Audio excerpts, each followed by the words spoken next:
नमो नमः कारणपूरुषाय नारायणायाखिलवल्लभाय सुरारिसंहारणकारणाय नारायणायाखिलकर्मसाक्षिणे श्रीयत्तरूपिण्यरुगाय पादयोः करोति मानं बहुधा विभूतिभिः वेङ्कष्टिकायाः कुसुमाकरामृगैः विगीयमाना प्रियकर्मगायति देहेन्द्रियप्राणमनोभिमानो जीवोऽन्तरात्मा गुणकर्ममूर्तिः सूत्रं महानित्युरुदेहगीतः संसार आधावतिकालतन्त्रः यस्वानुभावमखिलश्रुतिसारमेकम् अध्यात्मदीपमतितीर्षतां समोन्धं संसारिणां करुणयाः पुराणगुह्यं तं व्याससूनुमुपयामि गुरुं मुनीनाम्।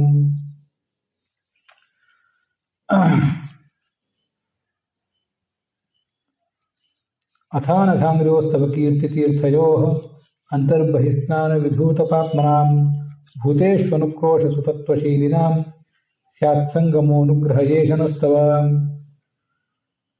ಶ್ರೀ ಗುರುಭ್ಯೋ ನಮಃ. ಭಾಗವತದ ಮಂಡಲ ಸೇವಾ 48 ದಿವಸದಿಂದ ನಡೆದಿದೆ. ಅದರಲ್ಲಿ ಇವತ್ತಿದು 38ನೇ ಭಾಗ. ಕಳೆದ ದಿವಸ ನಾವು ಕೃಷ್ಣ ಬಲರಾಮರಿಬ್ಬರು ಕೂಡ ಪರಶುರಾಮನನ್ನ ಭೇಟಿ ಮಾಡಿದ್ದನ್ನು ನೋಡಿದ್ದೇವೆ. ಪರಶುರಾಮನ ಕುರಿತು ಮತ್ತು ಆತನ ನಿವಾಸ ಸ್ಥಾನದ ಕುರಿತು ನಮಗೊಂದಿಷ್ಟು ಮಾಹಿತಿಗಳು ಹೀಗೆ ಲಭ್ಯ ಇವೆ. ಕೃಷ್ಣ ಬಲರಾಮರಿಬ್ಬರು ಕರವೀರಪುರ, ಈಗಿನ ಕೊಲ್ಲಾಪುರಕ್ಕೆ ಬಂದರು. ಅಲ್ಲಿ ಶೃಗಾಲ ವಾಸುದೇವನ ಸಂಹರಿಸಿದರು ಅಂತಿದೆ. ಆ ಕೊಲ್ಲಾಪುರದಿಂದ ಮುಂದೆ ಈಗಿನ ಮಹಾರಾಷ್ಟ್ರದಲ್ಲಿ ಕರಾಡದಿಂದ ಚಿಪಳೂಣ್, ಆ ಚಿಪಳೂಣದಿಂದ ಮುಂದೆ 15 ಕಿಲೋಮೀಟರ್ ದೂರದಲ್ಲಿ ಒಂದು ಪರ್ವತ ಈಗಲೂ ಇದೆ. ಅಲ್ಲಿ ಪರಶುರಾಮನ ಬಹಳ ದೊಡ್ಡ ದೇವಾಲಯ ಒಂದು ಕಾಣಿಸ್ತದೆ. ಕಾಳ, ಕಾಮ, ಪರಶುರಾಮ ಅಂತ ಹೀಗೆ 3 ವಿಗ್ರಹಗಳು ಅಲ್ಲಿ ಕಾಣಿಸ್ತವೆ. ಅನೇಕ ಯಜ್ಞಗಳು ಎಲ್ಲ ಇವತ್ತು ನಡೀತವೆ. ಆ ಪರ್ವತವನ್ನೇ ಮಹೇಂದ್ರ ಪರ್ವತ ಅಂತ ಹೀಗೆ ನಾವು ತಿಳಿಬಹುದು. ಇದೆಲ್ಲ ಸಹ್ಯಾದ್ರಿ. ಅಲ್ಲಿಂದ ಮುಂದೆ ದಕ್ಷಿಣಕ್ಕೆ ಬಂದರೆ ಈ ಗೋಮಂತಕ ಪರ್ವತ, ಗೋವಾ ಪರಿಸರ, ಇದಷ್ಟನ್ನು ಹೀಗೆ ತಿಳ್ಕೋಬಹುದು. ಇದು ಪರಶುರಾಮ ಆ ಪರಿಸರದಲ್ಲಿದ್ದ ಉಲ್ಲೇಖಗಳು ಭಾಗವತದಲ್ಲಿ ಹೇಗೆ ಕಾಣಿಸ್ತವೆ, ಹೀಗೆ ಈಗೂ ಕೂಡ ಕೆಲವು ಕುರುಹುಗಳು ಅಲ್ಲಿ ಕಾಣಿಸ್ತವೆ ಅನ್ನೋದನ್ನ ನಾವು ನೋಡಿದ್ದೇವೆ. ಈಗ ನಾವು ನೋಡಬೇಕಾಗಿರುವುದು ಈ ಕಾಲಯವನನ ಕಥಾ, ಅಲ್ಲಿ ಮತ್ತೆ ದ್ವಾರಕಾನಗರದ ಕಥೆ. ಕಾಲಯವನ ಅಂತ ಒಬ್ಬ ದುಷ್ಟ ರಾಕ್ಷಸ ಇದ್ದ. ಅವನು ಯವನರು ಅಂದರೆ ವಾಯವ್ಯ ಭಾರತದಿಂದ ಬಂದವರು. ಭಾರತೀಯ ಸಂಸ್ಕೃತಿ, ನಮ್ಮ ಸನಾತನ ಧರ್ಮ, ಇದಕ್ಕೆ ಹೊಂದಾಣಿಕೆ ಆಗದ ಮತ, ಧರ್ಮ, ವಿಚಾರಗಳು. ಅವನ ಅನುಯಾಯಿಗಳೆಲ್ಲ ಶಕರು, ತುಷಾರರು, ದರದರು, ಪಾರದರು, ಶೃಂಗರರು, ಖಸ, ಪಹ್ಲವ ಎಲ್ಲ ಹಿಮಾಲಯ ಪರಿಸರದಲ್ಲಿ ಇದ್ದವರು. ನಾನಾ ಥರದ ಮ್ಲೇಚ್ಛರಾದರೆಲ್ಲರು. ಅವರು ಕಾಲಯವನ ಜೊತೆಗೆ ಸೇರಿಕೊಂಡ್ರು. ದೊಡ್ಡ ಸೈನ್ಯ, ಸಣ್ಣ ಸಣ್ಣ ಗುಂಪುಗಳು, ಅನೇಕ ಗುಂಪುಗಳು ಸೇರಿ ಸೈನ್ಯ ಆಗಿತ್ತು. ನಾನಾ ಥರದ ವಿಚಿತ್ರ ವೇಷ, ನಾನಾ ಥರದ ಆಯುಧ, ಅದರಲ್ಲಿಯೂ ಕೆಲವರು ಕಳ್ಳರು, ಇಂಥವರು ಎಲ್ಲ ಇದ್ರು. ಅವ್ರದ್ದೊಂದು ಸೈನ್ಯ. ಈ ಕಾಲಯವನ ಯಾರು, ಅವನ ಬಗ್ಗೆ ಇಲ್ಲಿ ಯಾಕೆ ನಾವು ನೋಡಬೇಕಾಯಿತು ಅನ್ನೋದನ್ನು ನೋಡೋಣ. ನಮಗೆ ಗರ್ಗಾಚಾರ್ಯನ ಬಗ್ಗೆ ಗೊತ್ತಿದೆ. ಗರ್ಗಾಚಾರ್ಯ ಅಂದರೆ ಈ ಯಾದವರ ಪುರೋಹಿತ, ಕೃಷ್ಣನಿಗೆ ಮತ್ತು ಬಲರಾಮನಿಗೆ ನಾಮಕರಣ ಮಾಡಿಸಿದವನು. ಅವನು ಸ್ತ್ರೀ ಸಂಘ ಮದುವೆ ಮಾಡಿಕೊಂಡಿದ್ದ, ಆದರೆ ಸ್ತ್ರೀ ಸಂಘದಿಂದ ದೂರ ಇದ್ದ ಅಂತ ಅವನನ್ನ ನಾವು ಕೇಳ್ತೇವೆ. ಅವನ ಬಗ್ಗೆ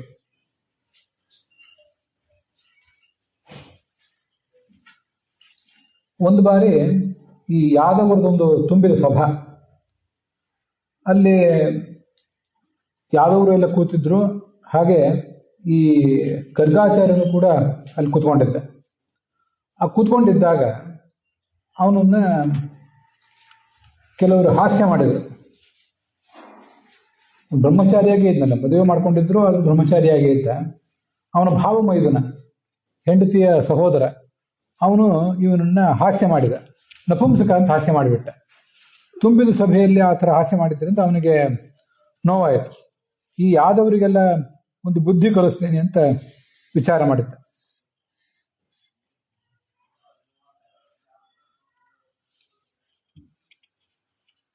ಪರೇಣ ವೃಷ್ಣಯೋ ಅಹಸನ್ ಚುಕೋಪ ಗರ್ಗಯೇಷು ಹಿ, ಒಂದು ಕೋಪ ಬಂತು. ಈ ಕೃಷ್ಣನ ಬೆಂಬಲ ಈ ಯಾದವರಿಗೆಲ್ಲ, ಅದಕ್ಕೆ ಈ ಕೃಷ್ಣನನ್ನೇ ಇಲ್ಲದಂತೆ ಮಾಡಿಬಿಡ್ಬೇಕು, ಯಾದವನ್ನೆಲ್ಲ ಸಂಹರಿಸಬೇಕು, ಅಂಥದ್ದೊಬ್ಬ ಮಗನನ್ನು ಪಡ್ಕೋತೀನಿ ಅಂತ ಯಾದವರ ಕುಲಪುರೋಹಿತ, ಕೃಷ್ಣನ ಮಹಾಭಕ್ತ, ನಾಮಕರಣ ಮಾಡಿಸಿದವನು. ಇಂಥ ದುರ್ಬುದ್ಧಿಯನ್ನು ತಲೆಯಲ್ಲಿ ಬಂದುಬಿಡ್ತು ಅವನಿಗೆ. ಒಬ್ಬ ಮಗನನ್ನು ಹುಟ್ಟಿಸ್ತೀನಿ ಅಂತ ಹೊರಟ. ಕೃಷ್ಣನ ಬೆಂಬಲದಿಂದ ಇವರೆಲ್ಲರಿಗೂ ಇಷ್ಟೆಲ್ಲ ಅಹಂಕಾರ. ಆದ್ದರಿಂದ ಕಾಡಿಗೆ ಹೋಗಿ ಶಿವನನ್ನು ಕುರಿತು ತಪಸ್ಸು ಮಾಡಲಿಕ್ಕೆ ತೊಡಗಿದೆ. ಇದು ಭಾಗವತದಲ್ಲಿ ಕಾಣಿಸೋದಿಲ್ಲ. ಕೃಷ್ಣನ ಕಥೆ ಎಲ್ಲನೂ ಭಾಗವತದಲ್ಲಿ ಬಂದಿಲ್ಲ ಅಂತ ನಾನು ಹೇಳಿದೆ. ಹರಿವಂಶದಲ್ಲಿ ಆ ಕಥಾ ಕಾಣಿಸ್ತದೆ. 12 ವರ್ಷ ಕಾಲ ತಪಸ್ಸು ಮಾಡಿದ್ದಂತೆ. ವಾಸ್ತವಿಕವಾಗಿ ಮಾಡಿದ್ದು 1 ವರ್ಷ ಅಂತ ಹೇಳ್ತಾರೆ. ಇದಂತೂ ಹೀಗೆ ತಪಸ್ಸು ಮಾಡಿದ. ಅವನು ಏನು ತಿಂತಿದ್ದ ಅಂದರೆ, ಇದು ನೋಡ್ಬೇಕು, ಇಂಥವೆಲ್ಲ ವಿಚಿತ್ರಗಳು ಕಾಣಿಸ್ತಿರ್ತಾವೆ ಅಲ್ಲಲ್ಲಿ. ಕಬ್ಬಿಣದ ಪುಡಿ ತಿಂತಿದ್ದ. ಕಬ್ಬಿಣದ ಪುಡಿ ಅವನಿಗೆ ಹೇಗೆ ಜೀರ್ಣ ಆಗ್ತಿತ್ತೋ ಅದೆಲ್ಲ ವಿಚಾರ ಬೇರೆ. ಅಂತೂ ಕಠೋರವಾದ ತಪಸ್ಸು ಮಾಡ್ತಿದ್ದ. ಆಗ ಶಿವ ಅವನಿಗೆ ಪ್ರೀತನಾದ. ಆಯ್ತು, ಒಬ್ಬ ಬಲಿಷ್ಠನಾದ ಯಾದವರಿಗೆ ಕಂಟಕನಾಗಬಲ್ಲಂಥ ಒಬ್ಬ ಮಗ ನಿನಗೆ ಜನಿಸ್ತಾನೆ ಅಂತ ವರನ ಕೊಟ್ಟರು. ಈ ನಡುವೆ ಈ ವರ ಸಿಕ್ಕಿರೋದು ಆ ಯವನರ ಗುಂಪಿನ ಒಬ್ಬ ನಾಯಕ. ಕಾಲಯವನ ಇನ್ನೂ ಹುಟ್ಟಿರಲಿಲ್ಲ. ಆದರೆ ಒಬ್ಬ ರಾಜ ಅಲ್ಲಿದ್ದ. ಅವನಿಗೆ ಅದು ಗೊತ್ತಾಯಿತು. ಸಂತತಿಹೀನ ಆಗಿದ್ದ ಆ ರಾಜ, ಯವನ ರಾಜ. ಅವನಿಗೆ ಈ ವಿಷಯ ಗೊತ್ತಾದಾಗ ಈ ಎಲ್ಲಿ ಇದ್ನಲ್ಲ ಈ ಗಾರ್ಗೆ, ಅಲ್ಲಿಗೆ ಒಬ್ಬ ಅಪ್ಸರೆಯನ್ನು ಕರೆಸಿದ. ಅಥವಾ ಅವನನ್ನೇ ತನ್ನ ಮನೆಗೆ ಕರೆದ, ತನ್ನ ಆವಾಸ ಸ್ಥಾನಕ್ಕೆ ಕರೆಸಿದ. ಅವನಿಗೊಂದು ಬಿಡಾರ ಮಾಡಿಕೊಟ್ಟಿದ್ದ. ಅಲ್ಲೊಂದು ಗೊಲ್ಲರ ಹಳ್ಳಿ, ಗೋಪಾಲಕರ ಹಳ್ಳಿ. ಈ ನಂದಗೋಕುಲ ವೃಂದಾವನ ಇದು ಉತ್ತರ ಪ್ರದೇಶ ಅಲ್ಲ. ಇದೆಲ್ಲ ವಾಯವ್ಯ ಭಾರತದ ಸುದೂರದ, ಇನ್ನೂ ಆ ಕಡೆ ಪರಿಸರ. ಅಫ್ಘಾನಿಸ್ತಾನ ಮೊದಲಾದ ಪರಿಸರಗಳಿವೆಲ್ಲ, ಅಲ್ಲಿ ಪರಿಸರ ಇದು. ಅಲ್ಲಿ ಆ ಗಾರ್ಗೆಯನ್ನು ನಿಲ್ಲಿಸಿದ. ಅವನಿಗೆ ಊಟ ಉಪಚಾರಕ್ಕೆ ಇತ್ಯಾದಿ ವ್ಯವಸ್ಥೆ ಮಾಡಿದ್ದ. ಅಲ್ಲಿ ಅವನಿಗೆ ಸೇವಾ ಮಾಡಲಿಕ್ಕೆ ಕೆಲಸಗಾರರು ಬೇಕಲ್ಲ, ಒಂದು ಹುಡುಗಿನೇ ಇಟ್ಟಿದ್ದೆ. ಅವಳು ಗೋಪಾಲಿ ಅಂತ ಹೆಸರಿನ ಒಬ್ಬಳು ಅಪ್ಸರೆ. ಅಪ್ಸರೆ ಅಂದರೆ ದೇವತೆಗಳ ಗುಂಪಿಗೆ ಸೇರಿದ ಅಪ್ಸರೆ ಅಲ್ಲ, ರಾಕ್ಷಸ ಗುಂಪಿನ ಅಪ್ಸರೆ. ಗೊಲ್ಲರ ವೇಷ ಧರಿಸಿ ಗಾರ್ಗಿನಿಗೆ ಸೇವಾ ಮಾಡ್ತಿದ್ಲು. ಆವಾಗ ಏನಾಗಬೇಕೋ ಅದಾಯಿತು. ಅಂತೂ ಅಲ್ಲಿ ಹುಟ್ಟಿದ ಅಪ್ಸರೆ, ಗಾರ್ಗೆ, ಇವರಿಬ್ಬರು ಸಮಾಗಮದಿಂದ ಒಂದು ಭಯಾನಕವಾದ ವ್ಯಕ್ತಿ. ಇವನೇ ಕಾಲಯವನ ಅಂತ. ಅವನು ಯಾಕೆ ಕಾಲಯವನ ಅಂತ ಅವನಿಗೆ ಹೆಸರು ಬಂದಿತ್ತು ಅಂದರೆ, ಕಪ್ಪು ಬಣ್ಣ, ಒಂದು ಅಸಾಧ್ಯವಾದ ಕಪ್ಪು ಬಣ್ಣ.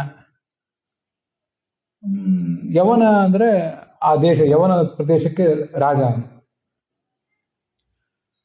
ಅನೇಕ ಸದ್ಗುಣಗಳು ಇದ್ದು ಅಂತ, ಒಂದಿಷ್ಟು ಧರ್ಮಾಚರಣೆಯೂ ಇತ್ತು. ಆದರೆ ಕೃಷ್ಣನ ದ್ವೇಷ, ಹುಟ್ಟಾರೆ ಕೃಷ್ಣನ ದ್ವೇಷ. ಯಾವತ್ತೂ ಯುದ್ಧ ಮಾಡಬೇಕು ಅಂತ ಒಂದು ತೀಟೆ. ಬಂದವ್ರನ್ನೆಲ್ಲ ಕೇಳ್ತಿದ್ದ, ನನಗೆ ಯುದ್ಧ ಮಾಡಬೇಕಾಗಿದೆ, ನನಗೆ ಸಮಾನರಾದವರು, ನನ್ನ ಜೊತೆ ಹೋರಾಟ ಮಾಡುವವರು ಎಲ್ಲಿದ್ದಾರೆ ಹೇಳ್ರಿ. ಅವರೆಲ್ಲ ಹೇಳ್ತಿದ್ರು, ನಮ್ಮಲ್ಲೆಲ್ಲೂ ಬೇರೆ ಯಾರು ಸಿಗೋದಿಲ್ಲ, ಯಾವ್ದವರು ನಿಮ್ಮ ಜೊತೆ ಏನಾದರೂ ಹೋರಾಟ ಮಾಡಿದ್ರು ಮಾಡಬಹುದು. ಇದು ಆ ಕಾಲಯವನ್ನ ಇತಿಹಾಸ. ಈ ಕಡೆ ಜರಾಸಂಧ ಸೋತು ಸುಣ್ಣಾಗಿದ್ದ ಕೃಷ್ಣನ ಕಡೆಯಿಂದ, ನಮಗದು ಗೊತ್ತಿದೆ. ಒಂದ್ಸರಿ ಜರಾಸಂಧನ ಜೊತೆಗಿದ್ದವರು, ಸಾಲ್ವ ಮೊದಲಾದವರು, ಈ ಜರಾಸಂಧನಿಗೆ ಯವನನ ಬಗ್ಗೆ ಹೇಳಿದರು. ಅವನನ್ನು ಕರೆಸೋಣ, ಅವನನ್ನು ಕೃಷ್ಣನ ಮೇಲೆ ದಂಡೆತ್ತಿ ಕಳಿಸೋಣ, ಅವನು ಹುಟ್ಟಿದ್ದೇ ಕೃಷ್ಣನ ಸಂಹಾರಕ್ಕಾಗಿ ಅಂತ ಹೀಗೆ ಜರಾಸಂಧನ ಮನವೊಲಿಸಿದರು. ಅವನಲ್ಲಿಂದ ಹೊರಟು ಬಂದ. ಆ ಜರಾಸಂಧ ಹೊರಟು ಬಂದ. ಅವನತ್ರ ಒಂದು 1,00,000,000,000 ಸಂಖ್ಯೆಯಲ್ಲಿ ಕುದುರೆ, ಹೇಸರಗತ್ತೆ ಮೊದಲಾದ ಪ್ರಾಣಿಗಳಿದ್ದುವಂತೆ. ಅಂಥ ದೊಡ್ಡ ಸೈನ್ಯ ಒಂದು. ಆ ಸೈನ್ಯ ಬಂದಾಗ ಅದರ ಮಲಮೂತ್ರದಿಂದ ಅಶ್ವಶಕ್ರನ್ ನದಿ ಅಂತ ಒಂದು ನದಿಯೇ ಹರಿತಂತೆ. ಇದು ನೋಡ್ಬೇಕು. ಅಶ್ವ ಶಕೃತ್ ನದಿ ಅಂತ. ಅಶ್ವ ಅಂದ್ರೆ ಕುದುರೆಗಳು, ಶಕೃತ್ ಅಂದ್ರೆ ಅದರ ಮಲ, ಸಗಣಿ, ಅದರಿಂದ ಹುಟ್ಟಿದಂತಹ ಒಂದು ನದಿ. ಬರೇ ಮಲ ಇರ್ಲಿಕ್ಕಿಲ್ಲ, ಮಲ ಮೂತ್ರ ಇವೆಲ್ಲ. ಒಂದು 3 ಕೋಟಿ ಅಕ್ಷೋಹಿಣಿ ಸೈನ್ಯ ತಗೊಂಡು ಹೊರಟ ಅಂತ ಹೇಳ್ತಾರೆ. ತದಶ್ವಮೂತ್ರ ವಿಷ್ಠಯ ಬಹುವ ನಾಮದ ಶಕೃತ. ಕಾಲಯವನ್ನ ಕುದುರೆ ಮೂತ್ರ ಇತ್ಯಾದಿ ಲದ್ದಿಗಳಿಂದ ನದಿ ಕಲಿಯುಗದಲ್ಲಿ ಅದು ಈಗಲೂ ಹರಿತದಂತೆ. ಈಗಿನ ಪಂಜಾಬ್ನಲ್ಲಿ ಸಟ್ಲೇಜ್ ಅಂತ ನದಿ ಇದೆಯಲ್ಲ, ಅದೇ ನದಿ ಅಂತ ಹೇಳ್ತಾರೆ. ಅದೇನೋ ಗೊತ್ತಿಲ್ಲ, ಅದಿರಬಹುದು. ಅಂತೂ ಆ ನದಿಗೆ ಆವಾಗಿದ್ದ ಹೆಸರು ಈಗಲ್ಲಿದ್ದ ಹೆಸರು ಬದಲಾವಣೆ ಆಗಿರ್ಬೋದು. ಅಶ್ವಶಕ್ರನ್ ನದಿ ಅಂತ ಆ ನದಿ ಹೆಸರು. ಅದು ಆದರೆ ಮತ್ತೆ ಕುದುರೆಗಳು ಅವೆಲ್ಲ ಓಡಾಡೋದು, ಅದರಿಂದ ಆ ಮಲಾಮೂತ್ರ ಹಾಗೆ ಹರಿತಾ ಇದ್ರೆ ಮತ್ತೆ ಎಲ್ಲ ಕಡೆನೂ ಇದೇ ಥರ ನದಿ ಎಲ್ಲ ಕಡೆ ಕೆಸರಾಗ್ತಾ ಹೋದ್ರೆ ಏನು ಮಾಡೋದು? ಅದಕ್ಕೆ ವಾಯುದೇವ ಒಂದು ಕಡೆ ಆ ನದಿ ಹರಿಲಿಕ್ಕೆ ಬಿಟ್ಟ, ಇನ್ನು ಉಳಿದ ಕಡೆ ಆ ಮಲಾಮೂತ್ರ ಇತ್ಯಾದಿನೆಲ್ಲ ಚೆನ್ನಾಗಿ ಒಣಗಿಸಿದ. ಅದರಿಂದ ದೇಶಕ್ಕೇನು ಹಾನಿ ಆಗಲಿಲ್ಲ. ಇಲ್ಲದೆ ಹೋದ್ರೆ ಎಲ್ಲಿ ನೋಡಿದಲ್ಲೆಲ್ಲ ಇದೇ ಮಲಾಮೂತ್ರ ಅದರದೇ ನದಿ ಆಗಿಬಿಟ್ರೆ ಎಲ್ಲ ಕಡೆ ದೊಡ್ಡ ಹಾವಳಿ ಆಗಿಬಿಡ್ತಿತ್ತು. ಹೀಗೆ ಅದನ್ನ ಅವನು ಒಣಗಿ ಹೋಗುವಂತೆ ಮಾಡಿದ ಅಂತ ಇದು ತಾತ್ಪರ್ಯ ನಿರ್ಣಯದಲ್ಲೂ ಇದೆ, ಹಾಗೆ ಹರಿವಂಶದಲ್ಲೂ ಇದು ಕಾಣಿಸ್ತದೆ. ಎರಡೂ ಕಡೆ, ಒಂದು ಕಡೆ ಶಕೃತ್ ಅಂತ ಅಷ್ಟೇ ಹೆಸರು, ಶಕೃತ್ ಅಥವಾ ಅಶ್ವಶಕೃತ್ ಅಂತ ಅದರ ಹೆಸರು. ಇಂಥ ಒಂದು ದೊಡ್ಡ ನದಿ ಭಾಗವತದಲ್ಲಿ ಕಾಣಿಸೋದಿಲ್ಲ. ಇವರೆಲ್ಲ ಯಾದವರು ಸೇರಿ ಪರಸ್ಪರ ಸಮಾಲೋಚನೆ ಮಾಡಿದರು. ಇದು ದೊಡ್ಡ ಸೈನ್ಯ ಬರ್ತಿದೆ, ನಮ್ಮ ಮೇಲೆ ದಂಡೆತ್ತಿ ಬರ್ತಿದೆ, ಇದಕ್ಕೇನು ಮಾಡ್ಬೇಕಿನ್ನ ಅಂತ. ಆವಾಗ ಈ ನಾವು ಮಥುರಾ ನಗರವನ್ನು ಬಿಟ್ಟು, ಉತ್ತರ ಪ್ರದೇಶದ ಮಥುರಾ ನಗರವನ್ನು ಬಿಟ್ಟು ದ್ವಾರಕಾ ನಗರಕ್ಕೆ ಹೋಗಿಬಿಡೋಣ. ಪಶ್ಚಿಮ ಭಾರತದ ದ್ವಾರಕಾ, ಗುಜರಾತ್, ಅಲ್ಲಿ ಹೋಗೋಣ. ಸಮುದ್ರ ತೀರದಲ್ಲಿ ಒಂದು ದೊಡ್ಡ ನಗರ ಕಟ್ಟೋಣ ಅಂತ ವಿಚಾರ ಮಾಡಿದ್ರು. ಅದಕ್ಕೆ ಮೊದಲು ಕೃಷ್ಣ, ಗರುಡ ಮತ್ತೆ ಬಲರಾಮ ಈ 3 ಜನ ಸೇರಿ ವಿಚಾರ ಮಾಡಿದ್ರು. ಆ ಗರುಡ ಕೃಷ್ಣನಿಗೆ ಹೇಳಿದಂತೆ, ಅದು ಹರಿವಂಶದಲ್ಲಿ ಬರ್ತದೆ, ನಾನು ಎಲ್ಲ ಕಡೆ ಓಡಾಡಿ ನಿನ್ನ ಮತ್ತು ನಿನ್ನ ಇಡೀ ಪರಿವಾರಕ್ಕೆ ಬೇಕಾದ ಒಂದು ಸ್ಥಳ ಎಲ್ಲಿದೆ ಅಂತ ಹುಡುಕಾಡ್ಕೊಂಡು ಬರ್ತೇನೆ. ಮತ್ತು ನಾನು ಈಗಾಗಲೇ ಹೋಗಿ ನನಗೆ ಸೂಕ್ತವಾಗಿ ಕಂಡ್ರೆ ಅದನ್ನೆಲ್ಲ ಸಮತಟ್ಟು ಮಾಡಿ ನಿನಗೆ ಯೋಗ್ಯವಾಗಿರುವಂತೆ ಬಂದೇ ರಿಪೋರ್ಟ್ ಹೇಳ್ತೀನಿ ಅಂತ ಹೇಳಿದಂತೆ. ಈಗ ನಾನೊಂದು ಶ್ಲೋಕ ಹೇಳಿದೆ ಆರಂಭದಲ್ಲಿ, ಇದು ಆ ಗರುಡನೇ ಹೇಳಿದ ಶ್ಲೋಕ. ನಮೋ ನಮಃ ಕಾರಣ ಪುರುಷಾಯ. ಯಾವುದೋ ಒಂದು ಕಾರಣ ಇಟ್ಕೊಂಡು ಭೂಲೋಕದಲ್ಲಿ ಅವತಾರ ಮಾಡಿದವನು, ಎಲ್ಲ ಜಗತ್ತಿಗೆ ಅವನು ಅಖಿಲ ವಲ್ಲಭಾಯ, ಎಲ್ಲರಿಗೂ ಅತ್ಯಂತ ಬೇಕಾದವನು, ಪ್ರಿಯತಮ, ದೈತ್ಯರ ಸಂಹಾರಕ್ಕೆ ಕಾರಣ ಆದವನು, ಎಲ್ಲರ ಕರ್ಮಗಳಿಗೆ ಸಾಕ್ಷಿ ಅಂತ ಈಗ ಅವನ ಸ್ತೋತ್ರ. ಇದು ಗರುಡನೇ ಮಾಡಿದ ಸ್ತೋತ್ರ. ಗರುಡ, ಬಲರಾಮ ಮತ್ತೆ ಕೃಷ್ಣ, ಉಗ್ರಸೇನ ಮೊದಲಾದ ರಾಜರು ಸಂವಾದ ಮಾಡಿದರು ಅಂತ ಹೀಗೆ ಕೇಳಿ ಬರ್ತದೆ. ಆದ್ರಿಂದ ನಾವೀಗ ಊರು ಬಿಡೋಣ ಅಂತ ಅವರು ಆಲೋಚನೆ ಮಾಡಿದರು. ಕೃಷ್ಣ ಅದನ್ನು ಹೇಳ್ತಾರೆ, ಸಾಗರ ಸ್ವಲ್ಪ ಹಿಂದೆ ಸರಿಬೇಕಾಯ್ತು, ಸಮುದ್ರ ಹಿಂದೆ ಸರಿಬೇಕಾಯ್ತು. ಅಲ್ಲೊಂದು ಕುಶಸ್ಥಲಿ ಅಂತ ಹಿಂದೊಂದು ಊರಿತ್ತು, ಅದರಲ್ಲಿ ಅದು ನಗರವೇ ಇತ್ತು. ಅದು ಕಾಲಕ್ರಮೇಣ ಮುಳುಗಿ ಹೋಗಿತ್ತು ನೀರಿನಲ್ಲಿ. ಕೃಷ್ಣನ ಆಜ್ಞೆಗನುಸಾರವಾಗಿ ಸಮುದ್ರ ಹಿಂದೆ ಸರಿಯಿತು. ಹಿಂದೆ ಸರಿದ್ರಲ್ಲಿ ಈ ದ್ವಾರಕಾ ಅನ್ನೋ ನಗರವನ್ನು ವಿಶ್ವಕರ್ಮ ನಿರ್ಮಾಣ ಮಾಡಿದ. ವಾಸ್ತವಿಕವಾಗಿ ನೀರೇ ಇತ್ತು. ಕೃಷ್ಣ ಇರುವ ತನಕ ಸುಮಾರು ಒಂದು 70-80 ವರ್ಷ ಅಂತ ತಿಳ್ಕೋಬಹುದು. ಕೃಷ್ಣನಿಗೆ 106 ವರ್ಷ ಆಗೋ ತನಕ. ಇದನ್ನು ಮಾಡಿದ್ದವನು ಸುಮಾರು 20ನೇ ವಯಸ್ಸಿನಲ್ಲಿ ಎದ್ದಿಟ್ಕೊಂಡ್ರೆ ಸುಮಾರು 80-90 ವರ್ಷ ಅಥವಾ 70-80 ವರ್ಷ ದ್ವಾರಕಾ ನಗರ ಅಲ್ಲಿತ್ತು. ಕೃಷ್ಣನ ಅವತಾರ ಪರಿಸಮಾಪ್ತ ಆದಮೇಲೆ ಮತ್ತೆ ದ್ವಾರಕಾ ನಗರ ಅಂದೇನು ಮುಳುಗಿಸಿಬಿಡ್ತು.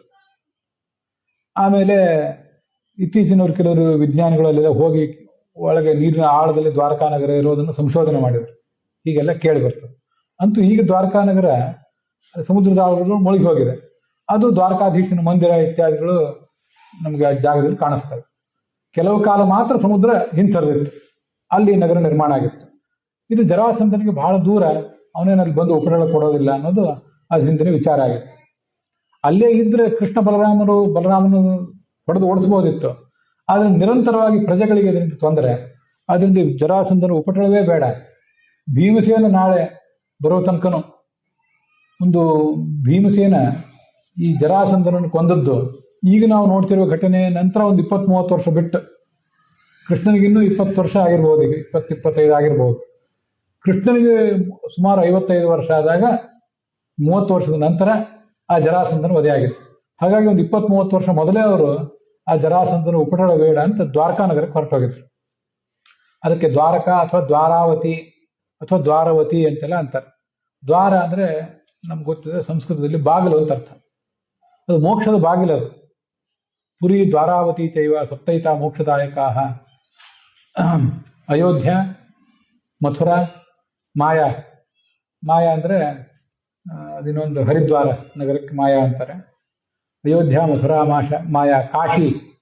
ಕಾಂಚಿ ತಮಿಳುನಾಡಿನಲ್ಲಿ, ಅವಂತಿಕಾ ಮಧ್ಯಪ್ರದೇಶ, ಪುರಿ ಉತ್ತರ ಪ್ರದೇಶದಲ್ಲಿ, ಪೂರ್ವ ಭಾರತದಲ್ಲಿ ಒರಿಸ್ಸಾದಲ್ಲಿ ಪುರಿ, ಪಶ್ಚಿಮ ಭಾರತದಲ್ಲಿ ದ್ವಾರಕಾ. ಇಷ್ಟು ನಗರಗಳು ಬಹಳ ಪುಣ್ಯ ನಗರಗಳು. ಅಲ್ಲಿ ಮೋಕ್ಷದಾಯಕವಾದ, ಅಲ್ಲಿ ಹೋಗಿ ತೀರ್ಥವಿಧಿ ಇತ್ಯಾದಿಗಳನ್ನು ಮಾಡಬೇಕು ಅಂತ ಈಗ ಕೇಳಿಬರ್ತದೆ. ಅಂಥದ್ದೊಂದು, ಅದರಿಂದ ಅದಕ್ಕೆ ಮೋಕ್ಷದ ದ್ವಾರ ಅದು, ಅದರಿಂದ ಅದಕ್ಕೆ ದ್ವಾರ ಅಂತ ಹೆಸರಿಟ್ಟರು ಅಷ್ಟೇ. ಈ ನಮ್ಮ ರಾಜಧಾನಿಗೆ ದೆಹಲಿ ಅಂತ ಹೆಸರಿದೆಯಲ್ಲ, ದೆಹಲಿ ಅಂದ್ರೆ ಹೊಸ್ತಿಲು ಅಂತ ಅರ್ಥ. ದೆಹಲಿ ಅಂದ್ರೆ ಆ ಕಡೆಯಿಂದ ಈ ಕಡೆ ಬರ್ಲಿಕ್ಕೆ ದ್ವಾರ, ಎರಡು ಬಾಗಿಲಿಗೆ ಚೌಕಟ್ಟಿನ ನಡುವೆ ಕೆಳಗೊಂದು ಏನಿರ್ತದಲ್ಲ ಹೊಸ್ತಿಲು. ಹೊಸ್ತಿಲು ಒಂದು ಏನು, ಹೊಸ್ತಿಲು ದಾಟೇ ಬರ್ಬೇಕು ನಾವು ಎಲ್ಲಿ ಹೋಗೋದಿದ್ರೆ. ಹಾಗೆ ಇಡೀ ದೇಶಕ್ಕದು ಹೊಸ್ತಿಲು. ಅದರಿಂದ ಅದು ದೆಹಲಿ, ಮೂಲ ದೆಹಲಿ. ಅದೇ ಕಾಲಕ್ರಮೇಣ ದಿಲ್ಲಿ, ಡೆಲ್ಲಿ ಇತ್ಯಾದಿ ಆಗಿ ಈಗ ಅಪಭ್ರಷ್ಟ ಆಗಿ ಉಳಿದಿದೆ ಅಷ್ಟೇ. ಮೂಲ ಅದು ದೆಹಲಿ. ಅದಕ್ಕೆ ಕನ್ನಡದಲ್ಲಿ ಅದು ಕನಿಷ್ಠ ಪಕ್ಷ ಅದು ನವದೆಹಲಿ ಅಂತ ಉಳಿದಿದೆ. ಹಿಂದಿಯಲ್ಲಿ ದಿಲ್ಲಿ ಆಗಿ ಹೋಗಿದೆ, ಇಂಗ್ಲಿಷಿನಲ್ಲಿ ಡೆಲ್ಲಿ ಆಗಿ ಹೋಗಿದೆ, ಮೂಲತಃ ದೆಹಲಿ. ಹಾಗೆ ಇದೊಂದು ದ್ವಾರ. ಆ ಕಾಲದಲ್ಲಿ ಹಸ್ತಿನಾವತಿ ಮತ್ತೆ ಈ ದ್ವಾರಕಾ ನಗರ ಅವೆರಡು ದೊಡ್ಡ ನಗರಗಳು, ಇಡೀ ಭಾರತದಲ್ಲಿ ಪ್ರಖ್ಯಾತವಾದ ನಗರಗಳು. ಅಂತೂ ಹೀಗೆ ಆ ದ್ವಾರಕಾ ನಗರವನ್ನೆಲ್ಲ ನಿರ್ಮಾಣ ಮಾಡಿದೆ. ಅಲ್ಲಿ ಸುತ್ತಮುತ್ತಲ ಉಪ್ಪಿನ ನೀರೇ ಇತ್ತು. ಆದ್ರೆ ಕೃಷ್ಣ ಇರುವ ತನಕವೂ ಕೃಷ್ಣನ ಅನುಗ್ರಹದಿಂದ ಆ ನೀರೆಲ್ಲ ಸಿಹಿ ನೀರಾಗಿ ಪರಿವರ್ತನೆ ಹೊಂದಿತ್ತು. ಹೀಗೆ ಮಾಡ್ಕೊಂಡು ಯಾದವರು ಅಲ್ಲಿದ್ರು. ದೇವತೆಗಳೆಲ್ಲ ಅಲ್ಲಿಂದ ಸ್ವರ್ಗಲೋಕದಿಂದ ಅನೇಕ ಸಂಗತಿಗಳನ್ನು ತಂದುಕೊಟ್ಟು ಆ ದ್ವಾರಕಾ ನಗರದ ವೈಭವವನ್ನು ಹೆಚ್ಚಿಸಿದರಂತೆ. ಮತ್ತೆ ಕೃಷ್ಣ ಎಲ್ಲರನ್ನು ಮಥುರಾ ನಗರದಿಂದ ಎಲ್ಲನೂ ಅಲ್ಲಿಗೆ ಸಾಗಿಸಿದ, ದ್ವಾರಕಾ ನಗರಕ್ಕೆ ಸಾಗಿಸಿದ. ಅವನಿಗೆ ಜರಾಸಂಧನ ಭಯ ಇತ್ತು ಅಂತೇನೂ ಅಲ್ಲ, ಆದರೆ ಇದೊಂದು ನೀತಿ. ಶತ್ರುವಿನ ಉಪಟಳ ಮೀರಿದಾಗ ಸ್ಥಳಾಂತರ ಮಾಡೋದು ಒಳ್ಳೆಯದು ಅಂತ ಹೀಗೆ ಮಾಡಿದ್ದ. ಮುಂದೆ ಯಾದವರೆಲ್ಲ ಅಲ್ಲಿಗೆ ಹೋದ ಮೇಲೆ ತಾನು ಇನ್ನು ಕಾಲಯವನನ್ನು ಎದುರಿಸಬೇಕಾಗಿತ್ತು.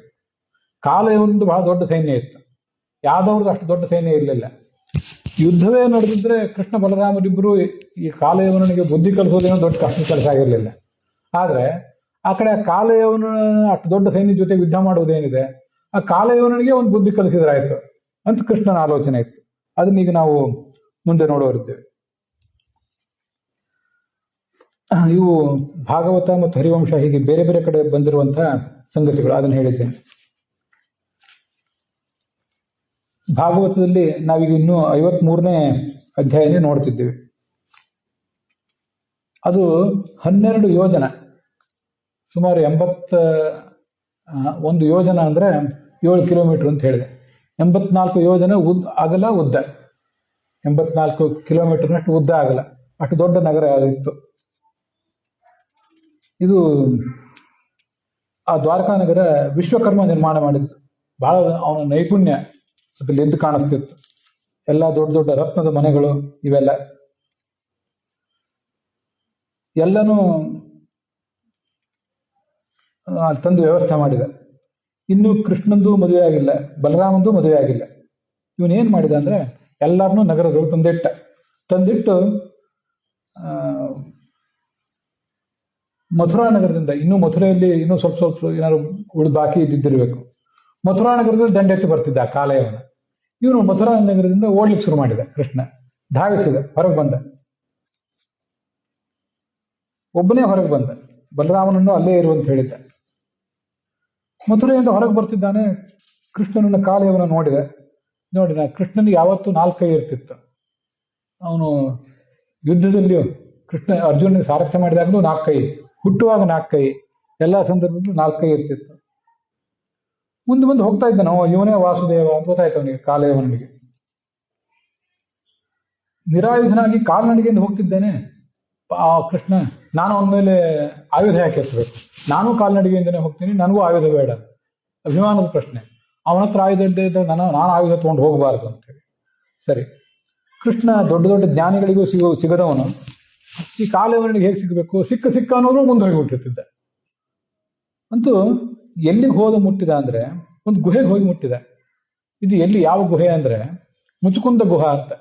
ಇದು ಈಗ ಸ್ಥಳೀಯರನ್ನು ತೋರಿಸ್ತಾರೆ. ಅದು ಎಲ್ಲಿದೆ ಅಂದ್ರೆ ಉತ್ತರ ಪ್ರದೇಶದಲ್ಲಿ ಮಥುರಾ ಇದೆ. ಉತ್ತರ ಪ್ರದೇಶ ದಾಟಿ ಹಿಮಾಲಯ ಪರಿಸರಕ್ಕೆ ಹೋಗಿ ಬದರಿ ಕ್ಷೇತ್ರ ಇದೆಯಲ್ಲ, ಬದರಿ ಕ್ಷೇತ್ರ ದಾಟಬೇಕು. ಬದರಿ ಕ್ಷೇತ್ರದಿಂದ ಮುಂದೆ 7-8 ಕಿಲೋಮೀಟರ್ ದೂರದಲ್ಲಿದೆ ಒಂದು ಮುಚುಕುಂದ ಗುಹಾ ಅಂತ. ಇವತ್ತಿಗೂ ಒಂದು ತೋರಿಸ್ತಾರೆ. ಆದರೆ ನನಗೆ ಅದ್ರ ಬಗ್ಗೆ ಕೆಲವು ಗುಮಾನಿಗಳಿವೆ. ಅವೆಲ್ಲನೂ ಸ್ಥಳೀಯ ಪುರಾಣಗಳೆಲ್ಲ ಅಷ್ಟು ಸರಿಯಾಗಿರೋದಿಲ್ಲ. ಅಂತೂ ಯಾವುದೋ ಗುಹೆಗೆ ಕರ್ಕೊಂಡು ಹೋದ, ಅದಂತೂ ಹೌದು. ಆ ಮುಚುಕುಂದ ಗುಹಾ ಅಂತ ಅಲ್ಲೇನಿದೆ, ಅದು ಮಿಲಿಟರಿ ಬಾರ್ಡರ್ ಇರುವಂಥ ಪ್ರದೇಶ. ಅಲ್ಲಿ ಬೇರೆ ಕಾಲದಲ್ಲಿ ಹೋಗ್ಲಿಕ್ಕೆ ಪರ್ಮಿಷನ್ ಇಲ್ಲ. ಕೃಷ್ಣಾಷ್ಟಮಿ ಒಂದೇ ದಿವಸ ಅಲ್ಲಿಗೆ ಹೋಗ್ಲಿಕ್ಕೆ ಅವಕಾಶ ಇರೋದು. ಅದೊಂದು ದಿವಸ ಮಿಲಿಟರಿಯವರು ನಮ್ಮ ಹೆಸರು ಬರ್ಕೊಂಡು ಅಲ್ಲಿಗೆ ಹೋಗ್ಲಿಕ್ಕೆ ಕಳಿಸ್ತಾರೆ. ಅಲ್ಲಿ ಏಕಾಂತದ ಗುಹೆ, ಅಲ್ಲಿ ಕರ್ಕೊಂಡು ಹೋದ. ಅಲ್ಲಿ ಒಳಗೆ ಹೋದ, ಗುಹೆ ಒಳಗೆ. ಅಂತೂ ಯಾವುದೋ ಒಂದು ಗುಹೆ, ಇಷ್ಟು ತಿಳ್ಕೊಂಡ್ರೆ ಸಾಕು ನಾವು. ಅದೇ ಗುಹೆ ಹೌದೋ ಇಲ್ಲೋ ವಿಚಾರ ಬೇರೆ.